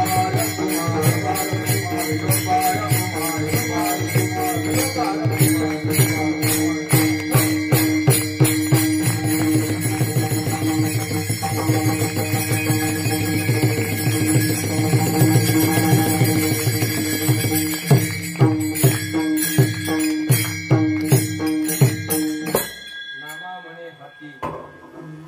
लोण्याचा हुंडा गवळणीचा तोंडा. त्या तोंडानं सगळ्या गवळणीला भुरळ घालतो. त्या तोंडाने हातामध्ये लोण्याचा हुंडा आहे आणि त्याचं स्मित हास्य आहे आणि तो आनंद सगळ्याला देत आहे. त्याला अनलिमिटेड आनंद म्हणतात. चिंतनाची भानगड अशी आहे, चोरी हे प्रकरण फार अवघड आहे बुवा. का अवघड आहे बुवा? नंदाच्या घरी किती गायी होत्या हो? 9 लाख. सांगा की 9 लाख 9 लाख. अहो 9 लाख गाईमधून 2 लाख सोडून द्या. पार्ट्या असतील, आकड असतील, 7 लाख तर धरा कमीत कमी. 7 लाख गाईचं दूध किती असेल, ती काढायला माणसं किती असतील, आणि ती डेअरी किती असतील. दह्याची दुधाची काही मेळ बसला का, एखादी दूध डेअरी पुरल का तिला, नाही. एवढे असताना याला चोरी करण्याची इच्छा का. मजा आहे ना, कमी आहे का. त्याच्याच घरचा मेळ त्याला नाही, त्याची संपत्ती कुठं आहे त्याला माहित नाही, दुसऱ्याची संपत्ती कशाला बघेल. ऐका, चोरी या शब्दाचा अर्थ आहे दह्या दुधाची चोरी नव्हती. मग त्यानं चोरी केली की दिवसभर गवळणी त्याची चर्चा करायच्या. कोणाची. दिवसभर गवळणी त्याचंच नाव घ्यायच्या. कोणाच्या. देवाचंच नाव घ्यायच्या. आणि मग हळूहळू त्याची चर्चा करत असताना, त्याचं नाव घेत असताना, त्याचा विचार करत असताना सदैव चित्त कोणाचं चिंतन करायचं. याला चित्त चोर म्हणतात. याला काय म्हणतात. चित्त चोर म्हणतात. आता जी काही माणसं आपली आपली पहाऱ्याची असतील 2-2 तासाची इथं 7 दिवस, त्यांना सर्व ध्यान कशाचं लागायचं. आता हाय आपला पारा आहे, आपल्याला जायचंय, नामस्मरण करायचं, रामकृष्ण, हे ध्यान कोणाला लागायचं. बरोबर आहे की. म्हणजे व्यवहार कशाचा होता. नामस्मरणाचा असल्यामुळे ध्यान कशाचं लागायचं. हा. आणि तिकडे काही माणसाला इतके हरले, इतके जिरते, इतके काढायचे, त्याचं ध्यान लागतं. पण तुम्ही दुसरं काय ध्यानच काय. ध्यानात फरक आहे ना. नामस्मरण करत असताना, एवढी नामसाधना चालू असताना नामसाधनेला मदत करणं हेही तेवढंच पुण्य आहे. का म्हणे सत्य कर्मा व्हावे साय, घातलिया भय नरका जाणे. आणि म्हणून भगवान परमात्म्याने नाना प्रकारच्या खोड्या केल्या, नाना प्रकारच्या चोऱ्या केल्या. खोडी म्हणजे काय. ज्या दिवशी आपलं मन त्याच्या चरणारविंदावर स्थिर व्हायला लागलं, समजावा त्यानं खोडी केली. काय केली. खोडी. ज्या दिवशी आपलं चित्त प्रपंचातून निघून त्याच्या चरणारविंदाचा ध्यान करायला लागलं, याला म्हणावं चोरी. काय म्हणतात. चोरी. आणि चोरी ही एकांतात होते, लोकांतात होत. आणि म्हणून नामसाधना ही एकांतात असावी की लोकांतात. एकांतात. चोरी गरीबाच्या घरी होती की श्रीमंताच्या घरी. श्रीमंताच्या घरी. मग गवळणी किती श्रीमंत होत्या. पुण्याची गणना एवढ्या श्रीमंत असणाऱ्या गवळणी. पण एवढा त्रास झाला, एवढा त्रास झाला. तक्रार आल्यानंतर यशोदेला सांगितलं किती चांगला असेल तरी ते तुझं, आम्हाला काय करायचं त्याच्यावर. लाडका तुझा काना तुझा तुलाची गोड वाटे. तेवढ्याची ती मग इकडून भांडण सुरू व्हायची. हा. माणस गुणगुणाचं ताण, मला दिसतंय गोजीर वाण, आई सांगता गाराणे ग. आई या शब्दाचा अर्थ असा आहे, कितीही बाळानं चुका केल्या तरी सुद्धा आई ती चूक मान्य करत नाही. याचं नाव काय. आई. काकू काय तुमच्या बाळाने पुडी खाल्ली, माझं बाळ खात नाही रे. एखाद्या दिवस खाल्ली असेल. पुन्हा काकू तुमचा बाळ रोज पुडी खातो, मेले हो तुम्ही त्याला खाऊ घालता, माझं लेकरू चांगलं आहे. प्रत्येक आईचं वाक्य. हिला असं वाटते की माझ्या लेकराला गावातले लेकर बिघडवतात, पण त्या बिचाऱ्याला काय माहित बिघडवणाऱ्या लेकराचा अध्यक्ष तिचं लेकरू आहे म्हणून.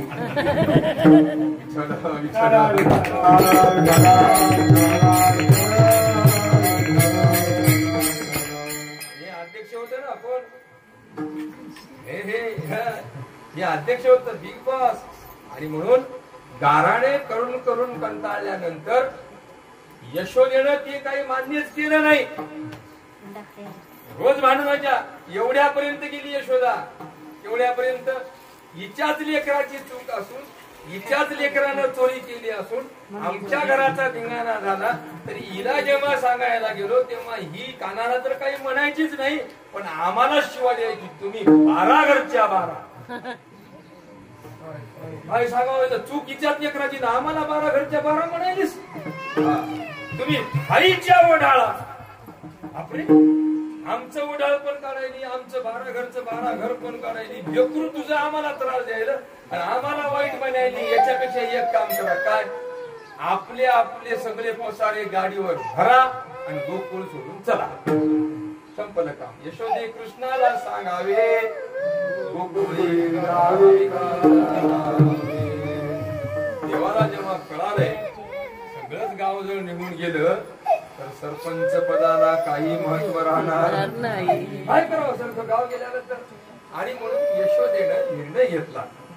काय बस उद्या सकाळी उठणार, कानाला छान पैकी सजवलेला आहे, डोक्यावर मोड मुकुट आहे, गळ्यामध्ये पुष्पमाला आहे, हातामध्ये काठी आहे, दोन्ही मनगटाला पुष्पमाला बांधलेल्या आहेत, खांद्यावर घोंगडी आहे, घोंगडीमध्ये शिदोरी दिलेली आहे.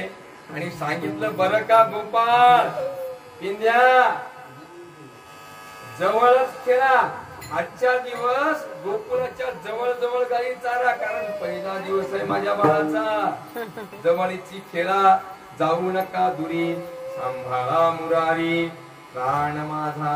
आणि म्हणून भगवान परमात्मा गाई चालण्याकरता गेला.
गाई स्वतंत्र चालता येत नाही.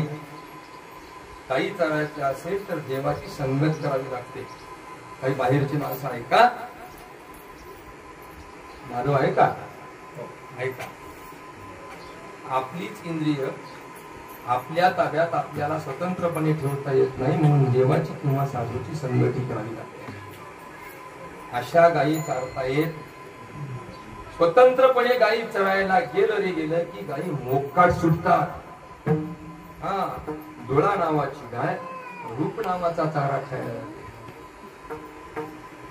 कान नावाची गाय शब्द नावाचा चारा खायला लागते.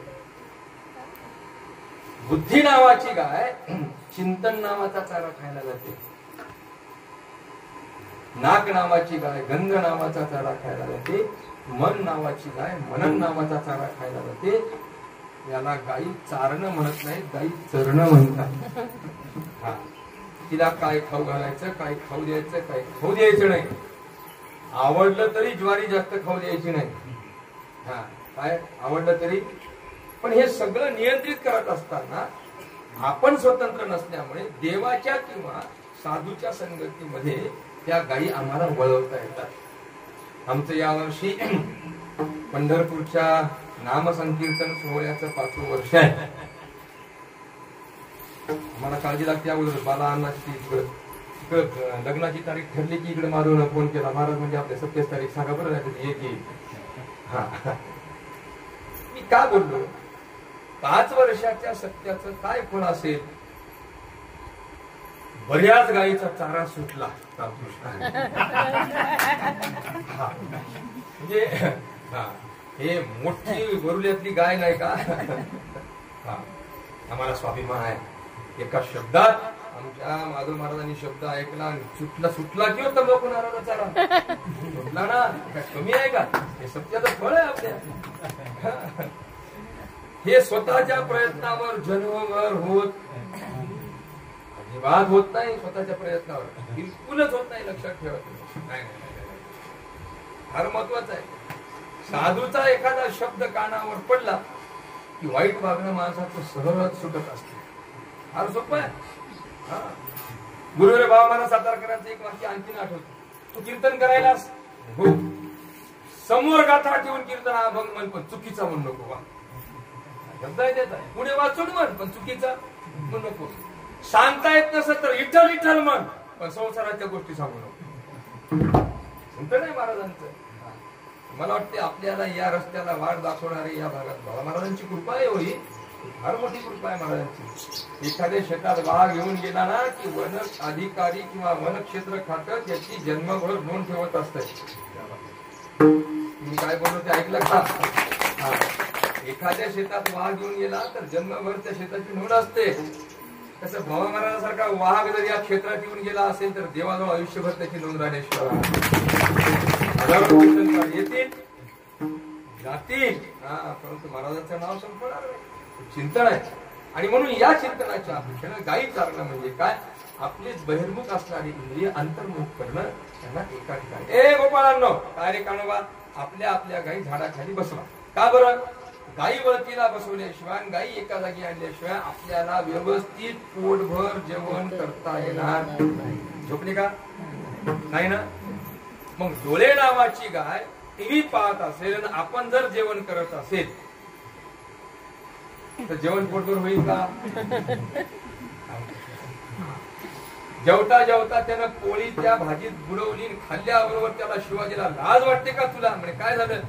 याला चटणी नाही या भाजीला, याला मीठ.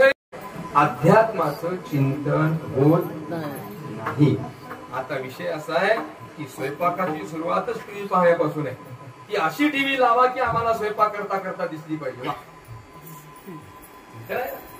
आणि म्हणून मी बोलून गेलो. पुन्हा एकदा सगळे ऐका, महत्वाचं ऐका. राग नका येऊ माझ्या. हो, 5 तोळ्याचा सोन्याचा ग्लास जरी असला आणि 10 तोळ्याचा चांदीचा जरी ग्लास असला ना, एकदा जर त्याच्या दारू पडली ना, पुन्हा ते देवपूजेच्या पाणी अजिबात कधीच येणार नाही. काय बोललो? बरोबर आहे ना? एकच पाऊल टाकला कोणा किती. तसं काही काही रस्ते असे आहेत, एकदा का त्या रस्त्यावर पाऊल पडला की परत फिरण्याचे रस्ते सगळे बंद होतात. आणि म्हणून त्या रस्त्यावर पाऊल टाकायचं नसतं. एका वाममार्गाच्या रस्त्यावर एक पाऊल टाकला की चारित्र्य नावाच्या गावाला तुम्हाला पुन्हा वापस येता येत नाही. माझ्या बापू कळालं तर कळालं काय म्हणलं. वाममार्गाच्या रस्त्यावर एक पाऊल पडला की चरित्र नावाचं गाव कायमचं तुम्हाला मुक्त. लोक तुम्हाला स्वीकारेल, लोक तुम्हाला राम राम करेल, पण आतून तुम्हाला मार्ग भेटणार नाही. एवढं कळालं, सगळं कीर्तन कळालं. रामकृष्ण आणि म्हणून भगवान परमात्म्याने सर्व गोपाळांना वर्तुळाकार बसवलं आणि आपल्या जवळ असणारी शिदोरी त्यांच्या शिदोरीमध्ये मिसळवली. तिथं भगवान परमात्म्याने करार केला काय? माझे गडी कोण कोण निवडा भिन्न याकडे. जे माझे गडी आहेत, कोणाचे? माझे. त्या गड्याला मी काला देणार आहे. पेनाने विचारलं, देवा नेमक्या तुझ्या गड्याचं वैशिष्ट्य काय? आणि तुझे गडी म्हणजे कोण? त्यावेळेला देव म्हणाले, संसाराच्या रणांगणामध्ये कबड्डी खेळत असताना ज्या गड्याजवळ धीर नावाची गोष्ट आहे, कोणची? धीर नावाची गोष्ट आहे, तो माझा गडी आहे. ज्याच्याजवळ उत्तावीळपणा आहे तो माझा गडी अजिबात नाही. म्हणून धीर फार महत्वाचा आहे. काय पाहिजे? धीर. आपण काय करतो? उत्तावीळपणा सांगू का कसा असते ते? की खेळण्यावालं, केसावालं, फुग्यावालं इकायला आलं, घ्यायचं नसलं तरी बाई जाऊन पाहिल्याशिवाय राहणार नाही. त्याला उत्तावीळपणा घ्यायचं नाही, मग पाहायचं फक्त. पाणी घ्यावे, टिकली मारून जावे. याला उतावेळपणा म्हणतात. काय म्हणतात? गिरधरा गिर नावाचा गडी, गिर नावाची गोष्ट ज्याच्याजवळ आहे तो माझा गडी आहे. निरपेक्ष भावना ज्याच्याजवळ आहे तो माझा गडी आहे. संसारावरचं प्रेम सोडून जो माझ्यावर प्रेम करतो तो माझा गडी आहे. आणि अशा असणाऱ्या माझ्या गड्याला मी आज मोद काना प्रसाद देणार आहे. प्रसाद या शब्दाचा अर्थ काय? जे मिळाल्यानंतर पुन्हा काहीच मिळवण्याची इच्छा शिल्लक राहत नाही, याचं नाव प्रसाद आहे. याला समाधान म्हणतात. याला काय म्हणतात? आणि समाधान हे बाजारात नाही, ते आपल्या आतमध्ये आहे. मिळाल्यानंतर तुम्हाला त्याच्यामध्ये किती आनंद होतो याच्यावर समाधान अवलंबून आहे. मी सांगू का आणखीन? हा, संध्याकाळी आपली बायको आपली वाट पाहत आहे. आपला नवरा आपल्या आवडीची वस्तू काहीतरी घेऊन येत आहे. चिमुकली लेकरं बाबावर प्रेम करत आहे. सगळ्या सुखदुःखाच्या गोष्टी त्याच्या चालू आहेत. आणि ताटामध्ये भाकर आहे, बेसन आहे. पण ती बेसन भाकर त्याला पुरणपोळीपेक्षा जास्त गोड लागत आहे. याचं नाव समाधान आहे. आलं का लक्षात? संध्याकाळी कोणाचाच पत्ता कोणाला नाही, पण घरात पुरणपोळी आहे, याचं नाव समाधान अजिबात. त्याच्यापेक्षा पुढे बोलू किंवा झालं.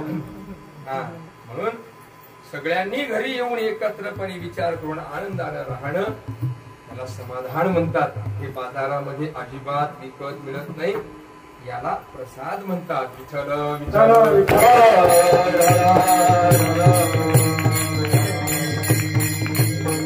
सर्व गोपाळ वर्तुळाकार बसवले. भगवान परमात्मा मध्यभागी बसला. पेंद्यानं सहज म्हणून वर बघितलं तर आकाशामध्ये सगळ्या देवता एकत्र झाल्या होत्या. किती झाल्या होत्या? त्या देवताचं गावच पडलं होतं. कोणाचं? देव जिथं राहतात ते गाव. कोणीच नव्हतं घरी. आजी ओस अमरावती काला पहावया. ते म्हणजे स्वर्ग नावाचं इंद्राचं गाव. त्याच्यात माणूसही नव्हतं. कशाला आले? काला पहावया येती. खावया की पावया? ते म्हणजे नाही भेटलं खायला तर पाहायला तरी येऊ. आलं का लक्षात? कसा असतो हे पाहण्याचाही आनंद आहे. त्यावेळेला पेंड्या म्हणला, देवा हे सगळे वरून का बघतात रे? म्हणजे त्यांच्याकडे बघू नका. काय कारण? ते 7 दिवस झोपले, तुम्ही नामस्मरण केलं. रामकृष्ण. हा, ते 7 दिवस झोपले, तुम्ही नामस्मरण केलं. मग पेंड्या मात्र आता पेंड्याला समजलं की आतापर्यंत आपण जे केलं तेच खरं आहे. ते आपल्या सोबत येणार आहे, कारण आपण नामस्मरण केलेलं आहे. ते आमच्या सोबत आहे. देवता ऐश्वर्यामध्ये गुम झाल्या, त्याच्यामुळे भगवान परमात्म्याचा प्रसाद त्यांना मिळत नव्हता. म्हणून पेद्यासारखे, वाकड्यासारखे, मधुमंगल सारखे गोपाळ त्या आकाशस्थ असणाऱ्या देवतेला हाताचा अंगठा जीभ काढून वाकडं लावायला लागले. बापू या ब्रह्मादिका बघा रे बघा, काय जे तुम्हाला नाही ते आम्हाला आहे, आणि जे आम्हाला खायला आहे ते फक्त तुम्हाला पाहायला आहे. रामकृष्ण. वेगळं बोलू, आम्ही आनंदीच्या वाटेनं चालायला आहोत, तुम्ही घरी बोलून फक्त टीव्ही बघायला आहात. आम्हाला जे खायला आहे ते तुम्हाला बघायला आहे. ते वाकडं लावायला लागले ना कोणाला? आम्हाला संध्याकाळी जी बिना गोळीची झोप येते ना, ते तुम्हाला गोळी घेऊन येत नाही. वाकुलिया ब्रह्मादिका. आणखी सोपं सांगू, आम्ही दैवाचे आता ऐका ना. चिंतन नाही का? काल्यामध्ये देवानी भगवान परमात्म्याच्या बाप्पाला सुद्धा घेतलं नाही. हो, कोणाला घेतलं नाही? बाप्पाला सोडून द्या, लेकराला घेतलं नाही. काय म्हणणं आहे तुमचं? ब्रह्मदेव कोण आहे? अहो, ब्रह्मदेव देवाचा कोण आहे? लेकरूच आहे ना. देवाच्या नाभी कमलातून ते जर आला असेल तर ब्रह्मदेव कोण आहे? लेकरू आहे. त्याला तिकडून कॉल केला, अहो मी लेकरू आहे, तुमचं मला तरी काला घेऊन हट म्हणजे इथं जमत नाही. हा, लेकराला सुद्धा काला नाही, दुसऱ्याचं काय घेऊन बसला? जे सुख भगवान परमात्म्याने स्वतःच्या लेकराला दिलं नाही, हे सुख गोपाळांना दिलं, नामधारकांना दिलं. ही गोपाळाची संपत्ती आहे. हे महत्वाचं आहे. आणि म्हणून सगळ्यांना परमात्म्याने वर्तुळाकार बसवलं. आणि आपल्या हातामध्ये असणारा रेणू कमरेमध्ये ठेवला. ती वेरूची काठी बगलेमध्ये दाबली. डोक्यावर मोर मुकुट आहे, परमात्मा हास्य मुद्रा करीत आहेत आणि सगळे गोपाळ भगवान परमात्म्याकडे काल्याच्या अपेक्षेनं पाहत आहेत. 11:42 झालेले आहेत, म्हणजे आज करा म्हणलेले आहेत. आणि म्हणून भगवान परमात्म्याचे सुंदर रूप आहे महाराज. शांतपणे यमुनाजी वाहत आहे, गायी रमंत करत झाडाखाली बसलेले आहेत. सगळे वरून आकाशस्थ देवता बघत आहेत. मोड जन्मी केलेल्या पुण्याची आज फलप्राप्ती झाली आहे. देवाच्या हाताने काळा मिटायला लागलेला आहे का? सोपं का? देवाच्या डाव्या हातामध्ये मस्त काल्याचा प्रसाद आहे. प्रत्येक बोटाच्या फटीमध्ये एका एका फळाची फोड आहे. एका बोटामध्ये करवंद आहे, दुसऱ्या बोटामध्ये पेरू आहे, तिसऱ्या बोटामध्ये सफरचंद आहे. आणि मग भगवान परमात्मा समोर आहे आणि सगळ्या गोपाळाला सांगितलं, गडबड करायची नाही. त्याच्या हातावर किती पडलं, माझ्या हातावर किती पडलं हे पाहायचं नाही. कोणी कोणाशी न हळूहळू. आणि म्हणून प्रत्येक गोपाळाला भगवान परमात्मा स्वतःच्या हाताने काला वाटा करत आहे. प्रसाद देतो पंढरीनाथ. बिभ्रत वेणू जठर पटयो शृंगवेत्रे च कक्षो वामे पानो मशुण कवलम तत्फलान्यंगुलीषु तिष्ठन्मध्ये स्वपरिश्रुधो आसयन्नर्मभिस्वेहि स्वर्गी लोकी विशति भुभुजे यज्ञभुक् पालकेलिः पुण्डलीक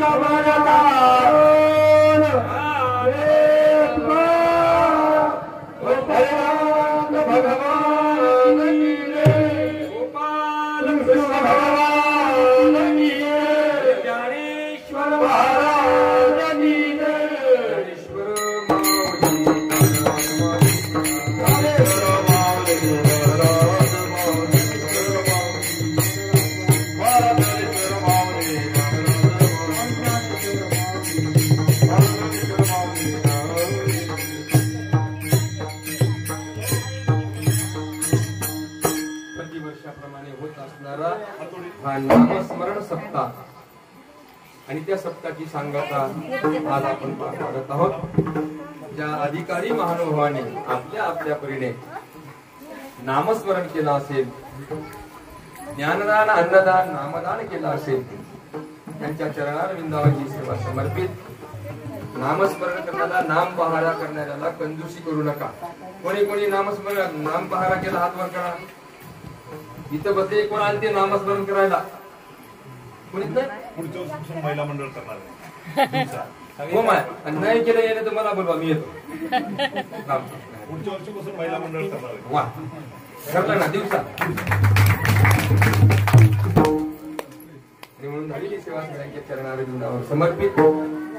कीर्तनावर प्रेम करणाऱ्यांच्या चरणारविंदावर समर्पित, कीर्तनकारावर प्रेम करणाऱ्यांच्या चरणारविंदावर समर्पित, मृदंग वादकाच्या चरणारविंदावर समर्पित. काही काही कीर्तन खूप छान असतात, ही कीर्तन आठवणीची असतात. आता इथं पहा ना, आमचे जावाई म्हणजे केशवराव टाळे उभे आहे, त्यांचा मुलगा मृदंग वाजवत आहे. बाप लेकर कीर्तनात आहे. किती आनंद आहे हो, किती मोठा आनंद. एकीकडे आमचा बालू